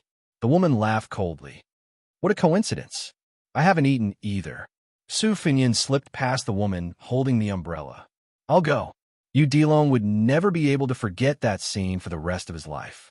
At that time, The child only thought that this beautiful woman was either the empress or an expert more powerful than the 10 martial arts referees combined. Otherwise, it didn't make sense. It was also at that time that the flood dragon of the land felt that his master was still alive. Chapter 11:51.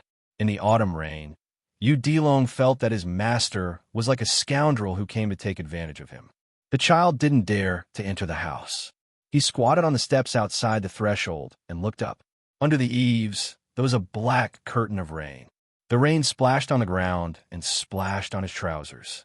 Yu Dilong sighed softly. He suddenly missed his sister, who carried a big wooden sword case.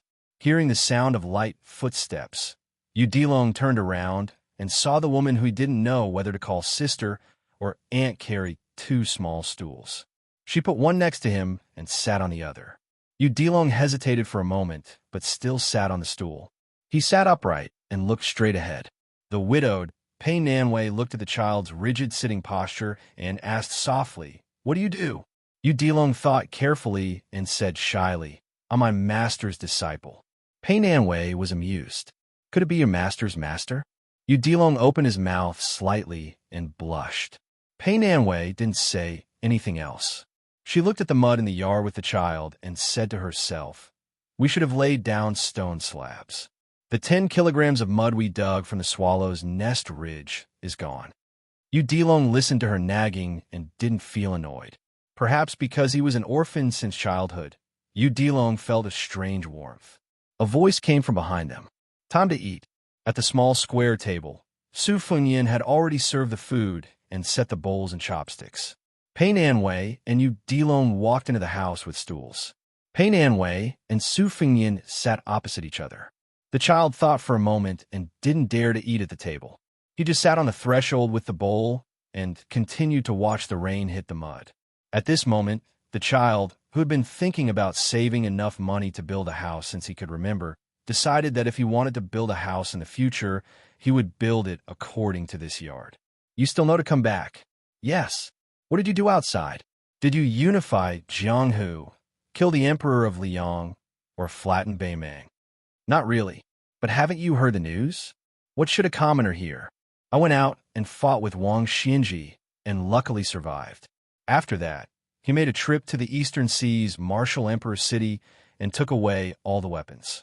On the way back to Beiliang, I met great-grandpa of the Wu family sword tomb. After staying at Mount Qingliang for less than a day, I ran to the north of Liangzhou and finally sat here to eat with you. "How busy?" "It's just that I didn't earn enough money to bring it back." "Was the bag of rice that Zhu Zhongli carried here last time?" "You're eating so little, but I don't see you losing weight. It's time to grow fat again, so take it easy. If you're skinny, you can still wear old clothes, but it's just a little looser. If you're fat, you'll have to spend more money." "Pa!" A loud sound rang out. Yu Dilong quickly turned his head and saw her slamming her chopsticks on the table. "The Bishan County Yamen has already stopped your salary. I went to get it at the beginning of the month, but they refused to give it to me. He also said that you took a leave of absence for no reason and went to Mount Wudong to relax." When Yinji County's governor heard this, he was furious and seems to want to remove you from your position. "Go get it again and try again. Are you sure you won't make a wasted trip? If you can't get it, then forget it. My monthly salary is less than 10 taels of silver anyway." "Pa!" This time, it was a slap to the bowl. Yu Dilong suddenly felt like laughing. After that, Su Fengyan washed the dishes. To Yu Dilong's surprise, his master didn't stay in this small county for long. After freeloading for a meal, he left in the rain. The woman didn't ask him to stay, but before they left the house, she took out a rain hat and a straw raincoat woven from bamboo leaves. She didn't give them to Yu Dilong's master, but gave them to the child and told him to put them on without any explanation. Yu Dilong timidly looked at his master. Su Fengyan dismissed it with a smile. The 2 horses' hooves trampled on the bluestone floor of the alley. Because it was a rainy night, the sound of the horses' hooves was muffled and didn't attract much attention. Although Yu Dilong's body was thin and weak, his bones were abnormally strong. Wearing the rain hat and the straw raincoat didn't seem heavy or cumbersome at all. It was just that they didn't fit him and looked really funny. Yu Dilong turned back to look at the courtyard. He didn't know why, But the child didn't rely on Bailiang Palace at all. He also didn't treat it as his home, but he felt close to this simple courtyard. He also had a strange thought in his heart that he couldn't tell anyone. It would be great if the woman was his mother. Yu Dilong gathered his courage and shouted, "Master!" Su Fengyin slowed down the horse and looked at the child with big eyes with slight confusion. Yu Dilong was quick-witted. He swallowed the words that were about to come out of his mouth and asked, "Where are we going?" Su Fengyin indifferently said, "Mount Wudong. I'm going to paradise there to stabilize my body and spirit." Since Yu Dilong could see the strength of Wang Sheng and Lu Yunchang's qi, he naturally knew his secret after spending so much time with his master. His master's qi had been declining. Simply put, his master's martial cultivation was like a bamboo basket that kept leaking water. If he didn't fix it quickly, there wouldn't be a drop left. It might even cause irreparable damage to the basket itself. This was also why Chu Lushan had asked for 500 cavalrymen to protect him at Huayang Pass. He had fought to the death with Wang Xinji, killed Zhao Huangchao, attacked Wu City, and fought against Wu Jian. Su Fengyin's strength was declining day by day at different stages. If it weren't for this, the great-grandpa of the Wu family sword tomb wouldn't have taken the extra step of pretending to block Su Fengyin's way at the border of Yuzhou in River Province. Chapter 1152. Yu Dilong's face suddenly turned solemn. He turned his head and shouted, "Master!" Su Fengyin nodded and took the lead to stop the horse on this secluded muddy road. Yu Dilong's eyes widened as he saw the uninvited guest 100 feet away. It was a barefoot young woman in white. According to common sense, with the downpour, her clothes should be soaked, but her feet were a few feet above the ground. Her clothes fluttered, and there was a white rainbow behind her that formed a supreme, mysterious body of a bottle. In this way, the radiance she emitted was like a full moon that had descended to the human world. Yu Dilong suddenly felt like he was facing a great enemy. Although the woman's aura was not as fierce and frightening as that of the Bailiang cavalry commander, it was more profound and lasting. Su Fengyin stared expressionlessly at the qi cultivation genius of the Guanyin sect of the South Sea who had picked up scraps along the way. First, she forcibly stole 100 swords on the lake of Yuyan Mountain Villa. Later, she sat on a mountain and watched the tigers fight outside the Shenwu city. She probably wanted to fish in troubled waters, but she did not expect that Han Shengxian would suddenly die under the sword of Xianxia Valley. She did not succeed in absorbing his dissipated fate after his death, and then disappeared. But after he defeated Wang Xinji, this woman began to absorb his constantly lost qi. In terms of the ability to grow fat, there was no glutton in the world who could compare with this woman who was nicknamed the Charcoal Girl. However, Su Fengyin had an agreement with the old woman of the Guanyin sect of the South Sea. The other party was polite, so Su Fengyin did not deliberately stop the woman's stealing action. Everyone in the world had their own bad karma and good karma. Su Fengyin also did not feel that he had to monopolize the fate of Jianghu. As long as he was not provoked, whether this strange woman who was born with a sword embryo like Wang Sheng became a sword immortal and became the leader of the martial arts world, or whether Xinyuan Qingfeng was 1 foot tall and the devil was 10 feet tall, what did it have to do with him? After the Charcoal Girl obtained Su Fengyin's lost qi, she was like a fish in water. Compared to Yuyan Mountain Villa, she was much more powerful. After she appeared, she looked at Su Fengyin. Her mouth curved into a condescending, playful smile. She stretched out her hand and waved it in front of her. It was like a beautiful painting scroll drawn by a celestial being. Under the Charcoal Girl's hands appeared one after another. There was the tall and sturdy old man Wang Xinji, who was riding the waves of the Eastern Sea. There was Deng Tai, who was leading a donkey and holding a peach branch. There was the Western Chu official Chao Zhangqing, who was indecisive. There was Han Shengxian, who had red hair fluttering in the wind. There was a man holding a spear who looked somewhat similar to a green bird. There was Li Chungang, who was riding a sword with his hands behind his back. There were about 40 people in this long scroll, and all of them were great figures in Jianghu in the past 100 years. The people, dead people, of the people, dead. Those who were still shining brightly were those who were still alive in this world. Su Fengyan knew most of them. After the scroll was unfolded, he was ranked second. The third was Toba Bodhisattva. It was just that the positions of those who had passed away did not change, but the portraits of those who were still alive in the mortal world began to quietly change their positions. The most obvious change was undoubtedly that Toba Bodhisattva had squeezed out Su Fengyan's second place and became the second person on the left of the scroll. Among them, Xianxia suddenly appeared on the list, showing an unknown scene. Moreover, the color of this spring and autumn demon was different from the black and white of the others. After the charcoal girl revealed this skill, she giggled and said, "This is the treasure of our Guanyin sect. Not only can it subdue demons and devils, it can also summon gods.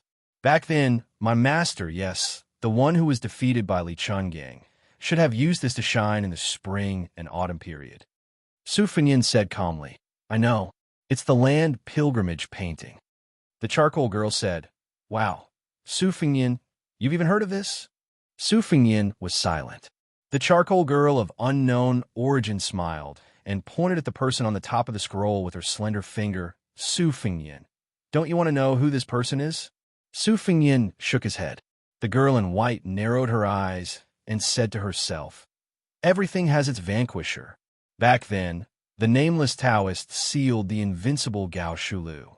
The Taoist mansion of Longhu Mountain suppressed the devil Lu Songtao of Zhulu Mountain. Wang Xianji suppressed Li Chungang. In the end, you subdued Wang Xianji. Then, aren't you curious who's going to subdue you? Su Fengyan frowned. The charcoal girl was slightly surprised. She looked at a fresh portrait that appeared out of thin air in the scroll.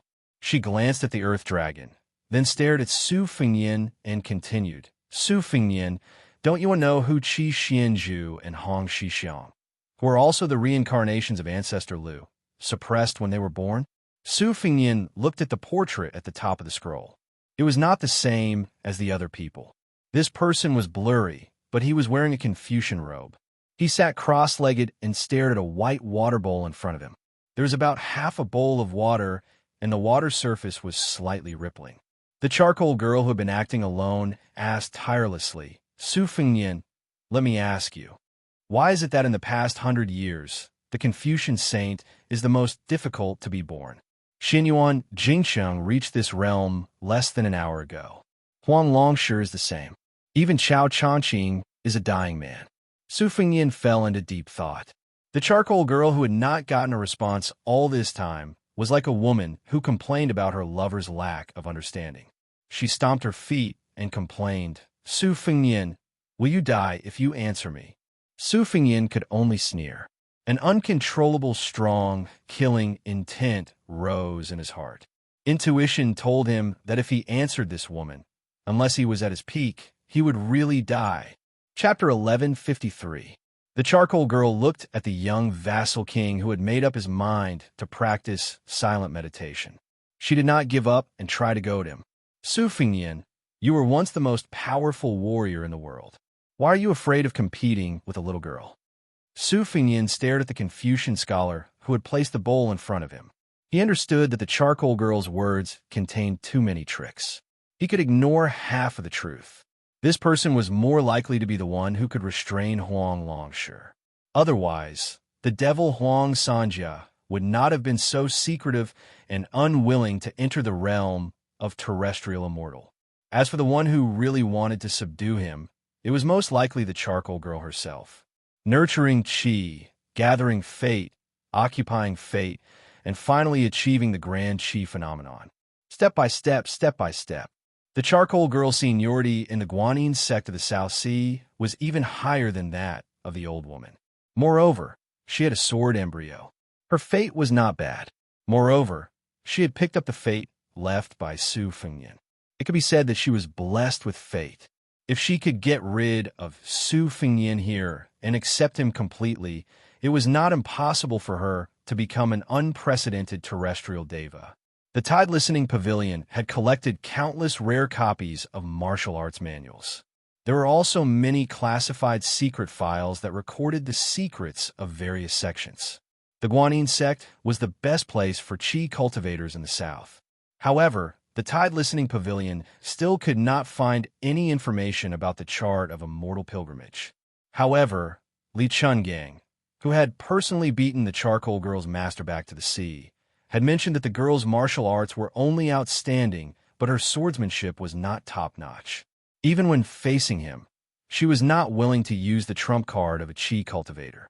Therefore, her journey in Jianghu was strange. She met many martial arts legends and young talents.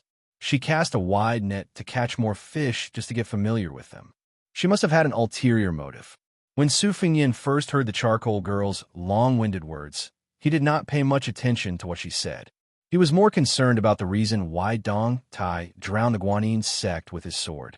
However, when the charcoal girl called out his name for the second time, Su Fingyin immediately became alert. Since then, she had to mention the name Su Fingyin almost every time she spoke. This made Su Fingyin even more cautious. Moreover, because of Gao Shulu's mountain ceiling talisman, he thought of the world's talismans. Among them, there were immortal necromancers who often carried the Yin Sheng Tu manual that was passed down from generation to generation when they traveled across mountains and rivers. They were familiar with the names of the immortals and ghosts in the world. If they met gods, they would worship them and obtain opportunities. If they met evil, they would kill them and accumulate good karma. Therefore, every time they met a mountain elf or a ghost, they would call it by its name and supplement it with incantations. Those with high cultivation could follow the teachings of their founding ancestors and recite the secret incantations that were originally hidden in the heavens. Immediately, they would trigger the Tianji purple thunder to kill it. The charcoal girl was about to speak when Su Fingyin took the initiative to speak for the first time. He asked, "Your actions are contrary to the original intention of your sect." On the lake of Yuyin Mountain Heights, the old woman said that she would bring a large number of Qi cultivators to the battlefield at the border of Beiliang. "If I die, you will lose your life-saving talisman. It is inevitable that there will be complications. Aren't you afraid of being caught by the sect?" The charcoal girl smiled wittily and said, "When a general is outside, he can't obey military orders." The charcoal girl clearly felt the killing intent of the man on horseback. She smiled and said innocently, "A good man doesn't fight with a woman. Moreover, you're the king of Beiliang. Don't lower yourself to my level. I will leave now. I will not dare to provoke you in the future. I will obediently stay on the isolated island in the South Sea. When you die, I will come back to the land." Su Fingyin bent down and stroked the horse's mane. The charcoal girl's face changed dramatically. She said anxiously, "Su Fingyin, can you be more magnanimous?" In the distance of more than 10 feet between the two, a still rain curtain condensed. It was visible to the naked eye. It was like a gate falling from the sky, constantly moving toward the charcoal girl. Su Fingyin gently clenched his fist. Although there was no rain curtain behind the charcoal girl, thousands of raindrops shot toward the girl's back. The charcoal girl drew an arc with 2 of her fingers. The character scroll circled around her in a circle. She stared at the man who was supposed to be mature but had lost his temperament. She said in fear, "Su Fingyin, you deliberately tricked me." Countless soybean-sized raindrops hit the scroll rapidly. The rain curtain containing violent sword intent tilted and collapsed in front of the charcoal girl. Su Fingyin gently squeezed the horse's belly and slowly moved forward. This Beiliang A-class warhorse stepped on the path of the rain curtain and gradually moved to a higher place. It was high enough to overlook the charcoal girl who wanted to take advantage of the situation. Every time the horse's hooves stepped on the ground, the scroll around the charcoal girl trembled. Su Fingyin said calmly, "Everyone in the world has their own reasons to talk about, but some general principles are still the same." Yu Dilong muttered angrily, "Master's fate was taken by you, but your mother-in-law really has the heart to harm others." The charcoal girl, who was trying her best to withstand the rain curtain and the raindrops hitting the bell, said angrily, "If I don't take it, I will be punished. This is not given by you, Su Fingyin. It is given to me by God. As the master, Su Fengnian was expressionless. As the disciple, Yu Dilong, who was an outsider, was really annoyed to the extreme. He gritted his teeth. The child did not realize that his body was blooming with a majestic aura. It was neither Taoist Xianxia nor the Buddhist's golden rainbow. Chapter 1154. Muddle-headed, Lulong, who had suddenly sunk into a state of oblivion, stared at the magnificent picture scroll. His eyes blazed as he jumped off the horse. This child ran faster and more nimbly than a runaway wild horse. He even broke through the thick and heavy curtain of rain. Reaching out his arm, he grabbed Wang Xianji, who had a dark color on the picture scroll, and pulled her back. The charcoal girl was not enraged by this strange child's interference. Instead, she was pleasantly surprised. His intrusion was probably because Su Fengnian was worried that the child's body and mind would be hurt by the rain, so he relaxed his defense. As a result, the charcoal girl, who was trapped, had a slim chance of survival. However, just as she was about to use her mind to take the picture scroll back, she suddenly realized that the immortal atlas she had nurtured for many years had been easily snatched away by the child. The charcoal girl's vision turned black. She was so angry that she almost fainted. It was not easy for her to stand firm. When she opened her eyes, she saw that the picture scroll had been divided into two. Most of it had been snatched away by the child, but the remaining figure was left in place.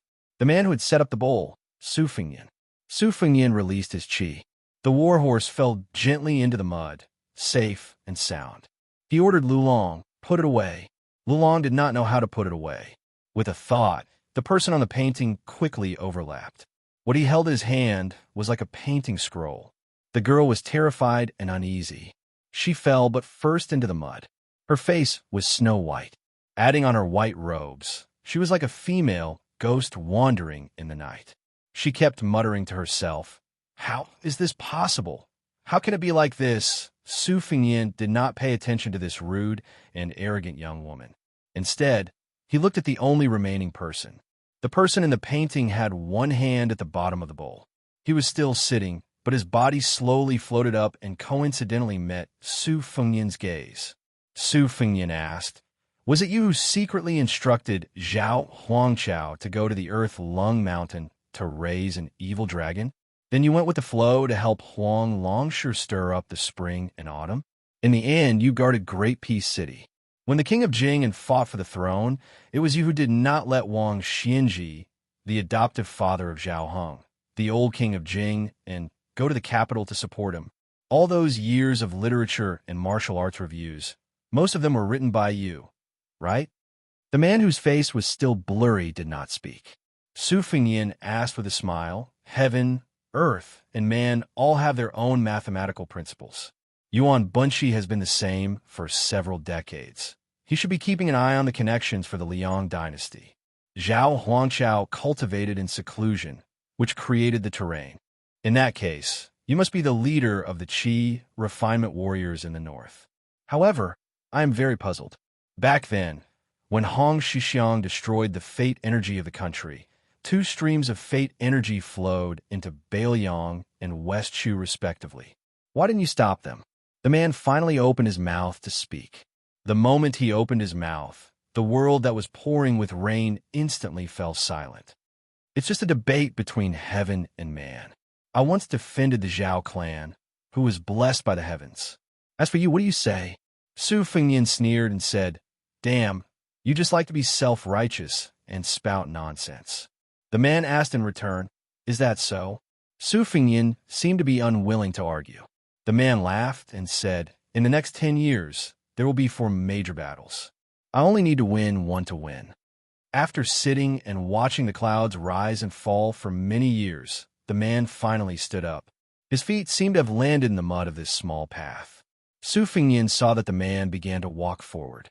Then, he brushed past him and headed toward Shishu.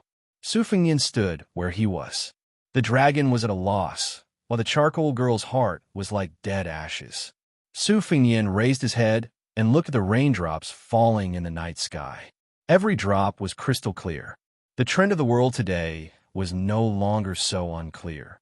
Needless to say, Crown Prince Zhao Zhuan had an incomparable innate advantage and still occupied the most fate energy. Huang Sanjia and Beimang State Preceptor, Yuan Qingshan, chose Zhao Zhu at the same time. This person, who might be the true, scholarly sage of the century, chose Chun Jibao. This was undoubtedly a situation that Su Fengyin was most unwilling to see. Su Fengyin turned to the charcoal girl and said, "Using external objects to steal the secrets of the heavens is not a long-term solution. If you're really interested in the martial arts world, I will make a deal with you." The charcoal girl's eyes lit up. "You want me to invite the Qi cultivators of the Guanyin sect to the border to promote the Bailiang?" Su Fengyin shook his head and said, "I want you to temporarily move the entire sect's manpower behind the defense line of the Jinkenjiang tomb. You're also allowed to withdraw from Bailiang if the situation is not good." The charcoal girl was stunned. "Are you crazy?" Su Fengyin shook his head and said, "It is the Beimang Empress who has gone crazy. Bailiang and I have no choice but to go crazy with her." The charcoal girl said with an aggrieved expression, "How can I dare to roam the martial arts world alone now? From here to the Southern Sea, I have to take a detour. It is thousands of miles away. Can you be at ease?" Su Fengyin glanced at her. The charcoal girl pouted and admitted defeat. I know. You just want to say that this is how you walked out of Beimang. But you're a man, and I'm just a weak woman. If I delay your important matters, I'll just die somewhere." Su Fengyin smiled and said, "I will let the Heavy Sword Cave's master, Mi Fengjie, protect you on your way back to the Guanyin sect." The charcoal girl asked for a yard after taking an inch. "Is there anything more powerful?" Su Fengyin asked, "What do you think of me?" The charcoal girl said excitedly, "Good." Su Fengyin no longer paid attention to this muddle-headed fairy and continued to gallop forward on his horse. Yu Dilong followed closely behind, leaving her stomping her feet resentfully. In the rainy night, Yu Dilong suddenly called out, "Master." Su Fengyin turned his head in confusion. The child grinned and scratched his head, probably because he suddenly did not know what to say. Su Fengyin smiled and said, "Since you have recognized me as your master, then I will tell you something. In the future, if you see such high and mighty fairies roaming the martial arts world, beat them up until they run home crying." Yu Dilong nodded heavily. Because of this unintentional conversation between master and disciple tonight, in the following 100 years, no one dared to call themselves fairies. Chapter 1155. Wenlong was born in Bailiang, even if he did not hear any Jianghu rumors or anecdotes. But no matter how ignorant he was, he still heard that there were many immortals living on Mount Wudong. Each of them had the demeanor of an immortal and could summon the wind and rain. Therefore, when he followed his master to climb the mountain this time, he was especially pious. Every time he met a Taoist priest on a mountain, regardless of whether they were old or young, he would stop and salute them. This made the Wudong Taoists who recognized Su Fengyin very terrified. Su Fengyin did not stop the child from being serious. This pure heart of a child might be the cornerstone of Wenlong's courageous progress on the path of martial arts in the future. A newborn calf was not afraid of any tiger. If he was lucky enough to survive once, he would definitely not survive the tiger's mouth every time. When Su Fengyin was climbing the mountain, he whispered to Yu Dilong, "If a person can be fearless in Jianghu, there are two kinds of people. The first kind is those who do not know the depth of Jianghu and are arrogant, or those who have some background and have something to rely on and look down on others. These people are as numerous as the hairs on a cow, and many of them die. The other kind is those who already know the dangers of Jianghu, whether it is their own understanding or the advice of their seniors, but they are stubborn and have a clear conscience. This kind of person is relatively rare, but the number of deaths is not small. Jianghu is such a place. It doesn't care whether you're good or bad, if you're not good in water or have bad luck. As long as you get involved, you will easily drown. In just a few years, most of the masters who died in my master's hands are the latter. Your junior apprentice sister Wang Sheng studies the sword, and she will not change in this lifetime. Since ancient times, there have been battles of will and Taoism. The person who said it most thoroughly and saw it the most clearly that person used to cultivate on this mountain. The reason why he did not let Wang Sheng practice on the mountain was because he was afraid that it would be dark under the lamp, and she would not be able to see the mountain clearly. He simply let her go further away to look at the scenery. After all, her rise is very high. If she blindly spoils things through excessive enthusiasm, she may become an embroidered pillow like the Spring Invitation Cottage's sect master in the future. Your junior brother, Lu Yunchang, is extremely sharp, but he's also filled with bloodlust. Just by relying on joining the army at the border to kill people, his saber arts will only deteriorate as he kills. His martial path will become narrower and narrower. In the end, he will be caught in his own trap. Even if he has Gu Jintang's talent, as long as he doesn't have Gu Jintang's breadth of mind and vision, he will definitely not be able to master a top-grade saber art. That was why he was sent to the Fish Dragon Gang to train for a few years. The world was like a mirror, and the more you looked at someone, the more you wiped the mirror. Her heart was not his heart. You have to be an understanding person first. Only then can you understand how to use a saber. A saber has a single edge. It's more focused on killing intent than a sword. It's extremely hard and easy to break. If you don't understand anything, sooner or later you'll die by your own saber. As for you, you're still young. You might as well learn from that guy called Hong Shixiang on the mountain. There's no need to rush, and there's no need to force yourself to take that step. I only have the three of you as my disciples. Lu Yunchang will fight for the limelight, so it won't be your turn as the eldest senior brother for the time being. He would gladly carry your burden on his shoulders. In this world, other than the crown prince who's destined to sit on the dragon throne in the future, no one has to be successful. As long as you can protect yourself, you can live however you want, as long as you're happy. Among the three of you, Wang Sheng is a little different. Because she practices swordsmanship, out of selfishness, I put master score on her and gave her a heavy burden. I have to make this clear to you. You can't hold a grudge against Wang Sheng because of this. Walking behind Su Fengyin on the steps, Lulong hurriedly waved his hand and said, "Master, I won't. I can't wait for junior sister to practice the most powerful swordsmanship. It doesn't matter if she's better than me." Su Fengyin stopped and turned back to look at Lulong. The child blushed slightly from being stared at. Su Fengyin joked, "You have a good eye?" Ignoring everything else, you've already inherited master's teachings on this point. This child's physique had been enlightened at an early age and had reached the consummation stage. He was miles ahead of his master, Su Fengyin. Now that his ignorant thoughts were exposed, he scratched his head and pretended to be stupid. Su Fengyin looked into the distance and said softly, "If the three of you become successful in the future, you must remember two things. Wang Sheng and Lu Yunzhang should have a life and death battle between swords and sabers. You don't have to stop them from competing, but I hope you won't kill Lu Yunzhang in a fit of anger. Also, don't learn from Master's womanizing ways, but not his heartlessness. Smart people fall in love, but if they're unlucky enough to meet a bad person, they'll suffer a fate worse than death. Whether it's true or not, there's almost no one who's comfortable. Look at Chao Chongqing and Xinyuan Jingsheng, and then look at the carefree Dong Tai." Su Fengyin stopped talking halfway. Yu Dilong heard half of it and waited for a long time, but he didn't continue. He looked up at his self-proclaimed heartless master. After Su Fengyin slowly came back to his senses, he rubbed Yu Dilong's head and asked with a smile, "Do you think it's your master's wife?" Yu Dilong stared blankly for a moment, but he quickly said decisively, "Pei Nanwei." Su Fengyin bent his finger and tapped the child's forehead. "It's not bad to help those close to you, but those who achieve great things are mostly neutral and peaceful. Master has suffered a lot in the past, so you have to learn from it." Yu Dilong sighed, his entire face scrunched up. He complained, "Master, you've said so many great principles today, I can't eat them all at once."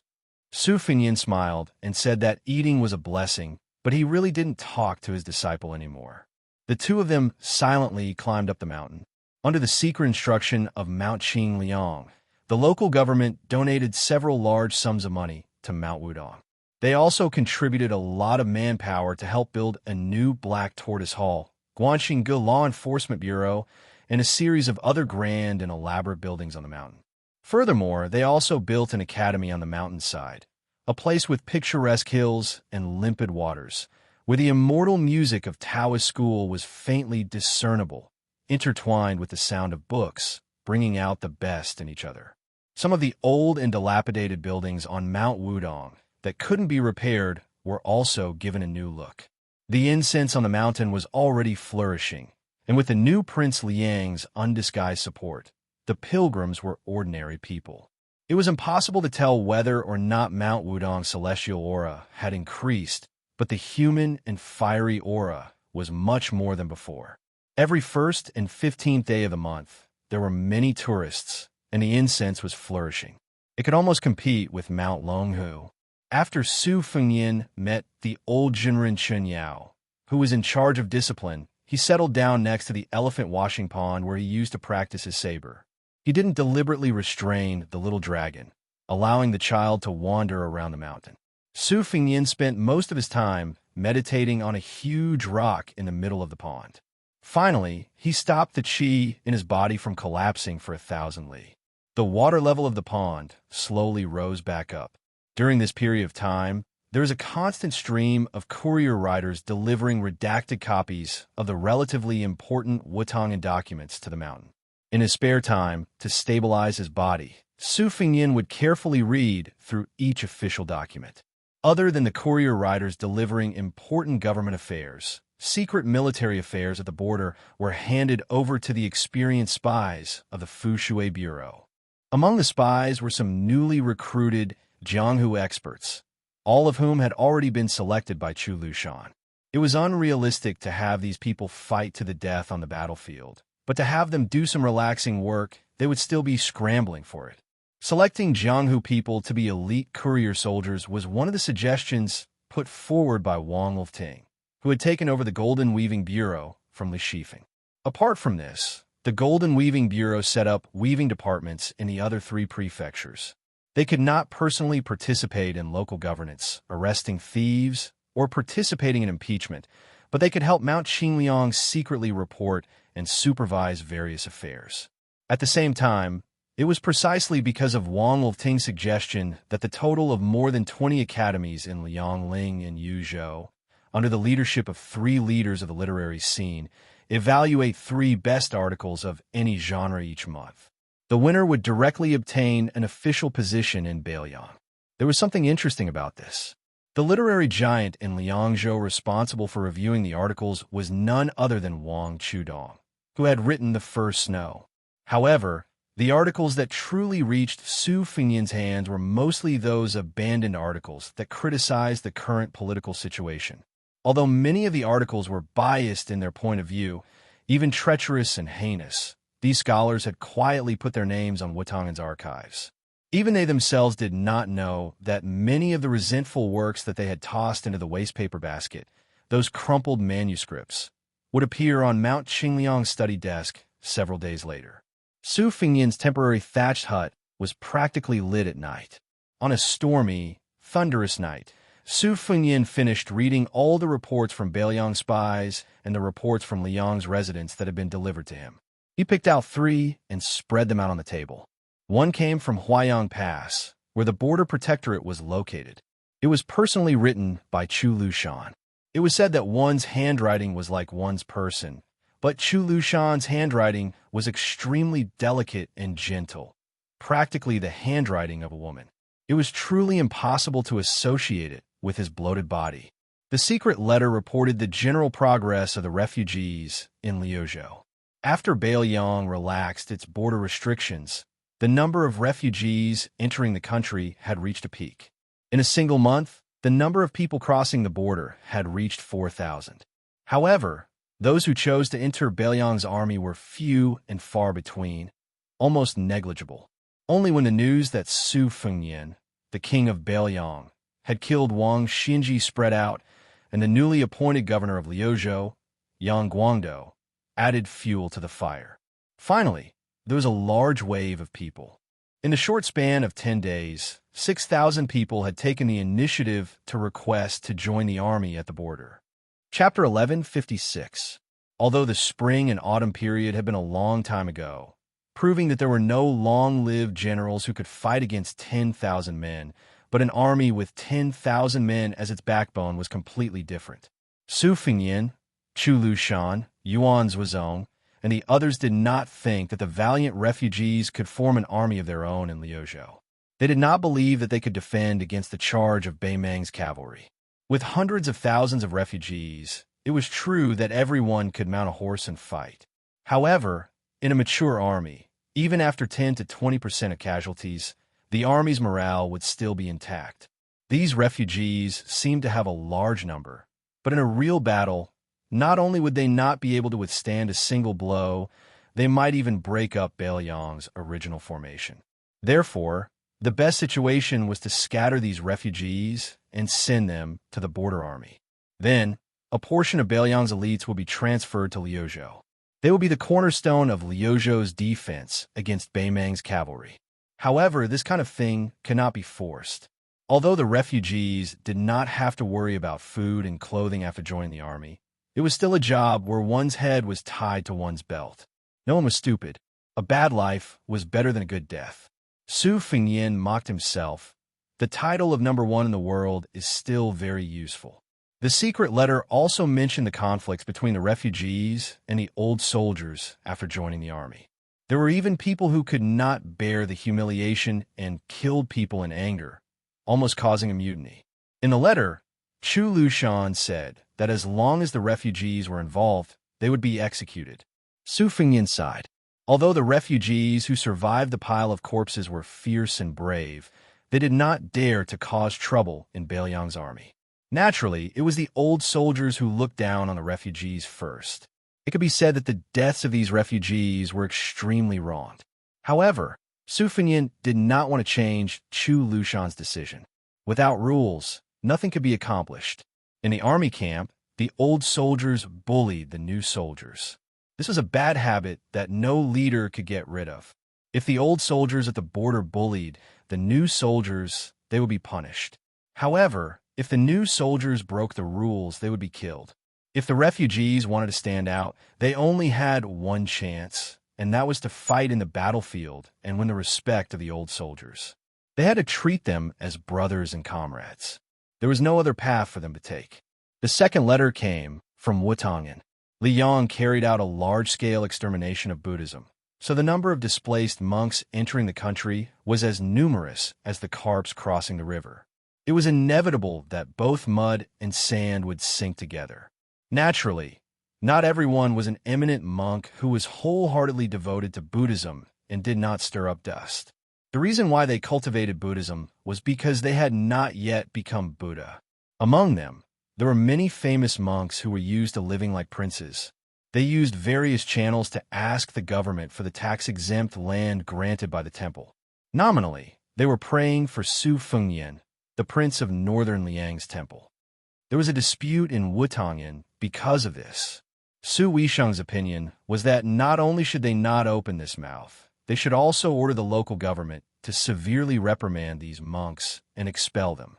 Lu Qingyan's opinion was to appease them on the surface, but secretly keep an eye on them. If they did not agree, they could just drag it out. There was no need to fall out with them. Su Fengyan rubbed his temples and smiled bitterly. One is ruthless, the other is kind. Both seem to be right. Let's just pretend we didn't see this. The third letter was very interesting. It came from Liang. There were many twists and turns in the process. In the end, they were able to enter Beiliang. Other than the fact that money could make ghosts drag the mill, they also had a lot of luck. Between Guangling Road and Nanjing was Lake Yanjiao. It was a man-made lake after Liang unified the world. It was said that it was used to suppress the dragon aura left behind by West Chu. There was an island in the lake. On the island, there was a warehouse that was heavily guarded. The warehouse was specially stored in a yellow book that was produced every 5 years by the various provinces of the dynasty. It recorded the household registration, farming, and labor situation of the various regions of Liang. But the world did not know that other than the yellow book of the head of the Ministry of Revenue in the capital, there was an even more obscure file. other than the current Grand Secretary, not to mention the various government offices. Even the two chief officials of the Hall of Governmental Affairs could not read it. That was the Book of the Various Armies. This originated from when the late emperor ordered the compilation of the duties of various ministries. Not only did he have to specify the exact amount of farmland in the world, he also had to protect military secrets. As a result, he made a compromise and hung the Yellow Book of Farming under the various ministries and provinces. Guangling Road was originally the granary of the world and could be considered hidden. However, the number of farmland in both Liao and Liao was surprisingly large. There is no doubt that this was the reason for hanging up the Yellow Book. The current Right Assistant Minister of the Ministry of War, Lu Mao, had asked the Marquis Gongliang, who was in charge of Lake Yinjiao, for a list of names.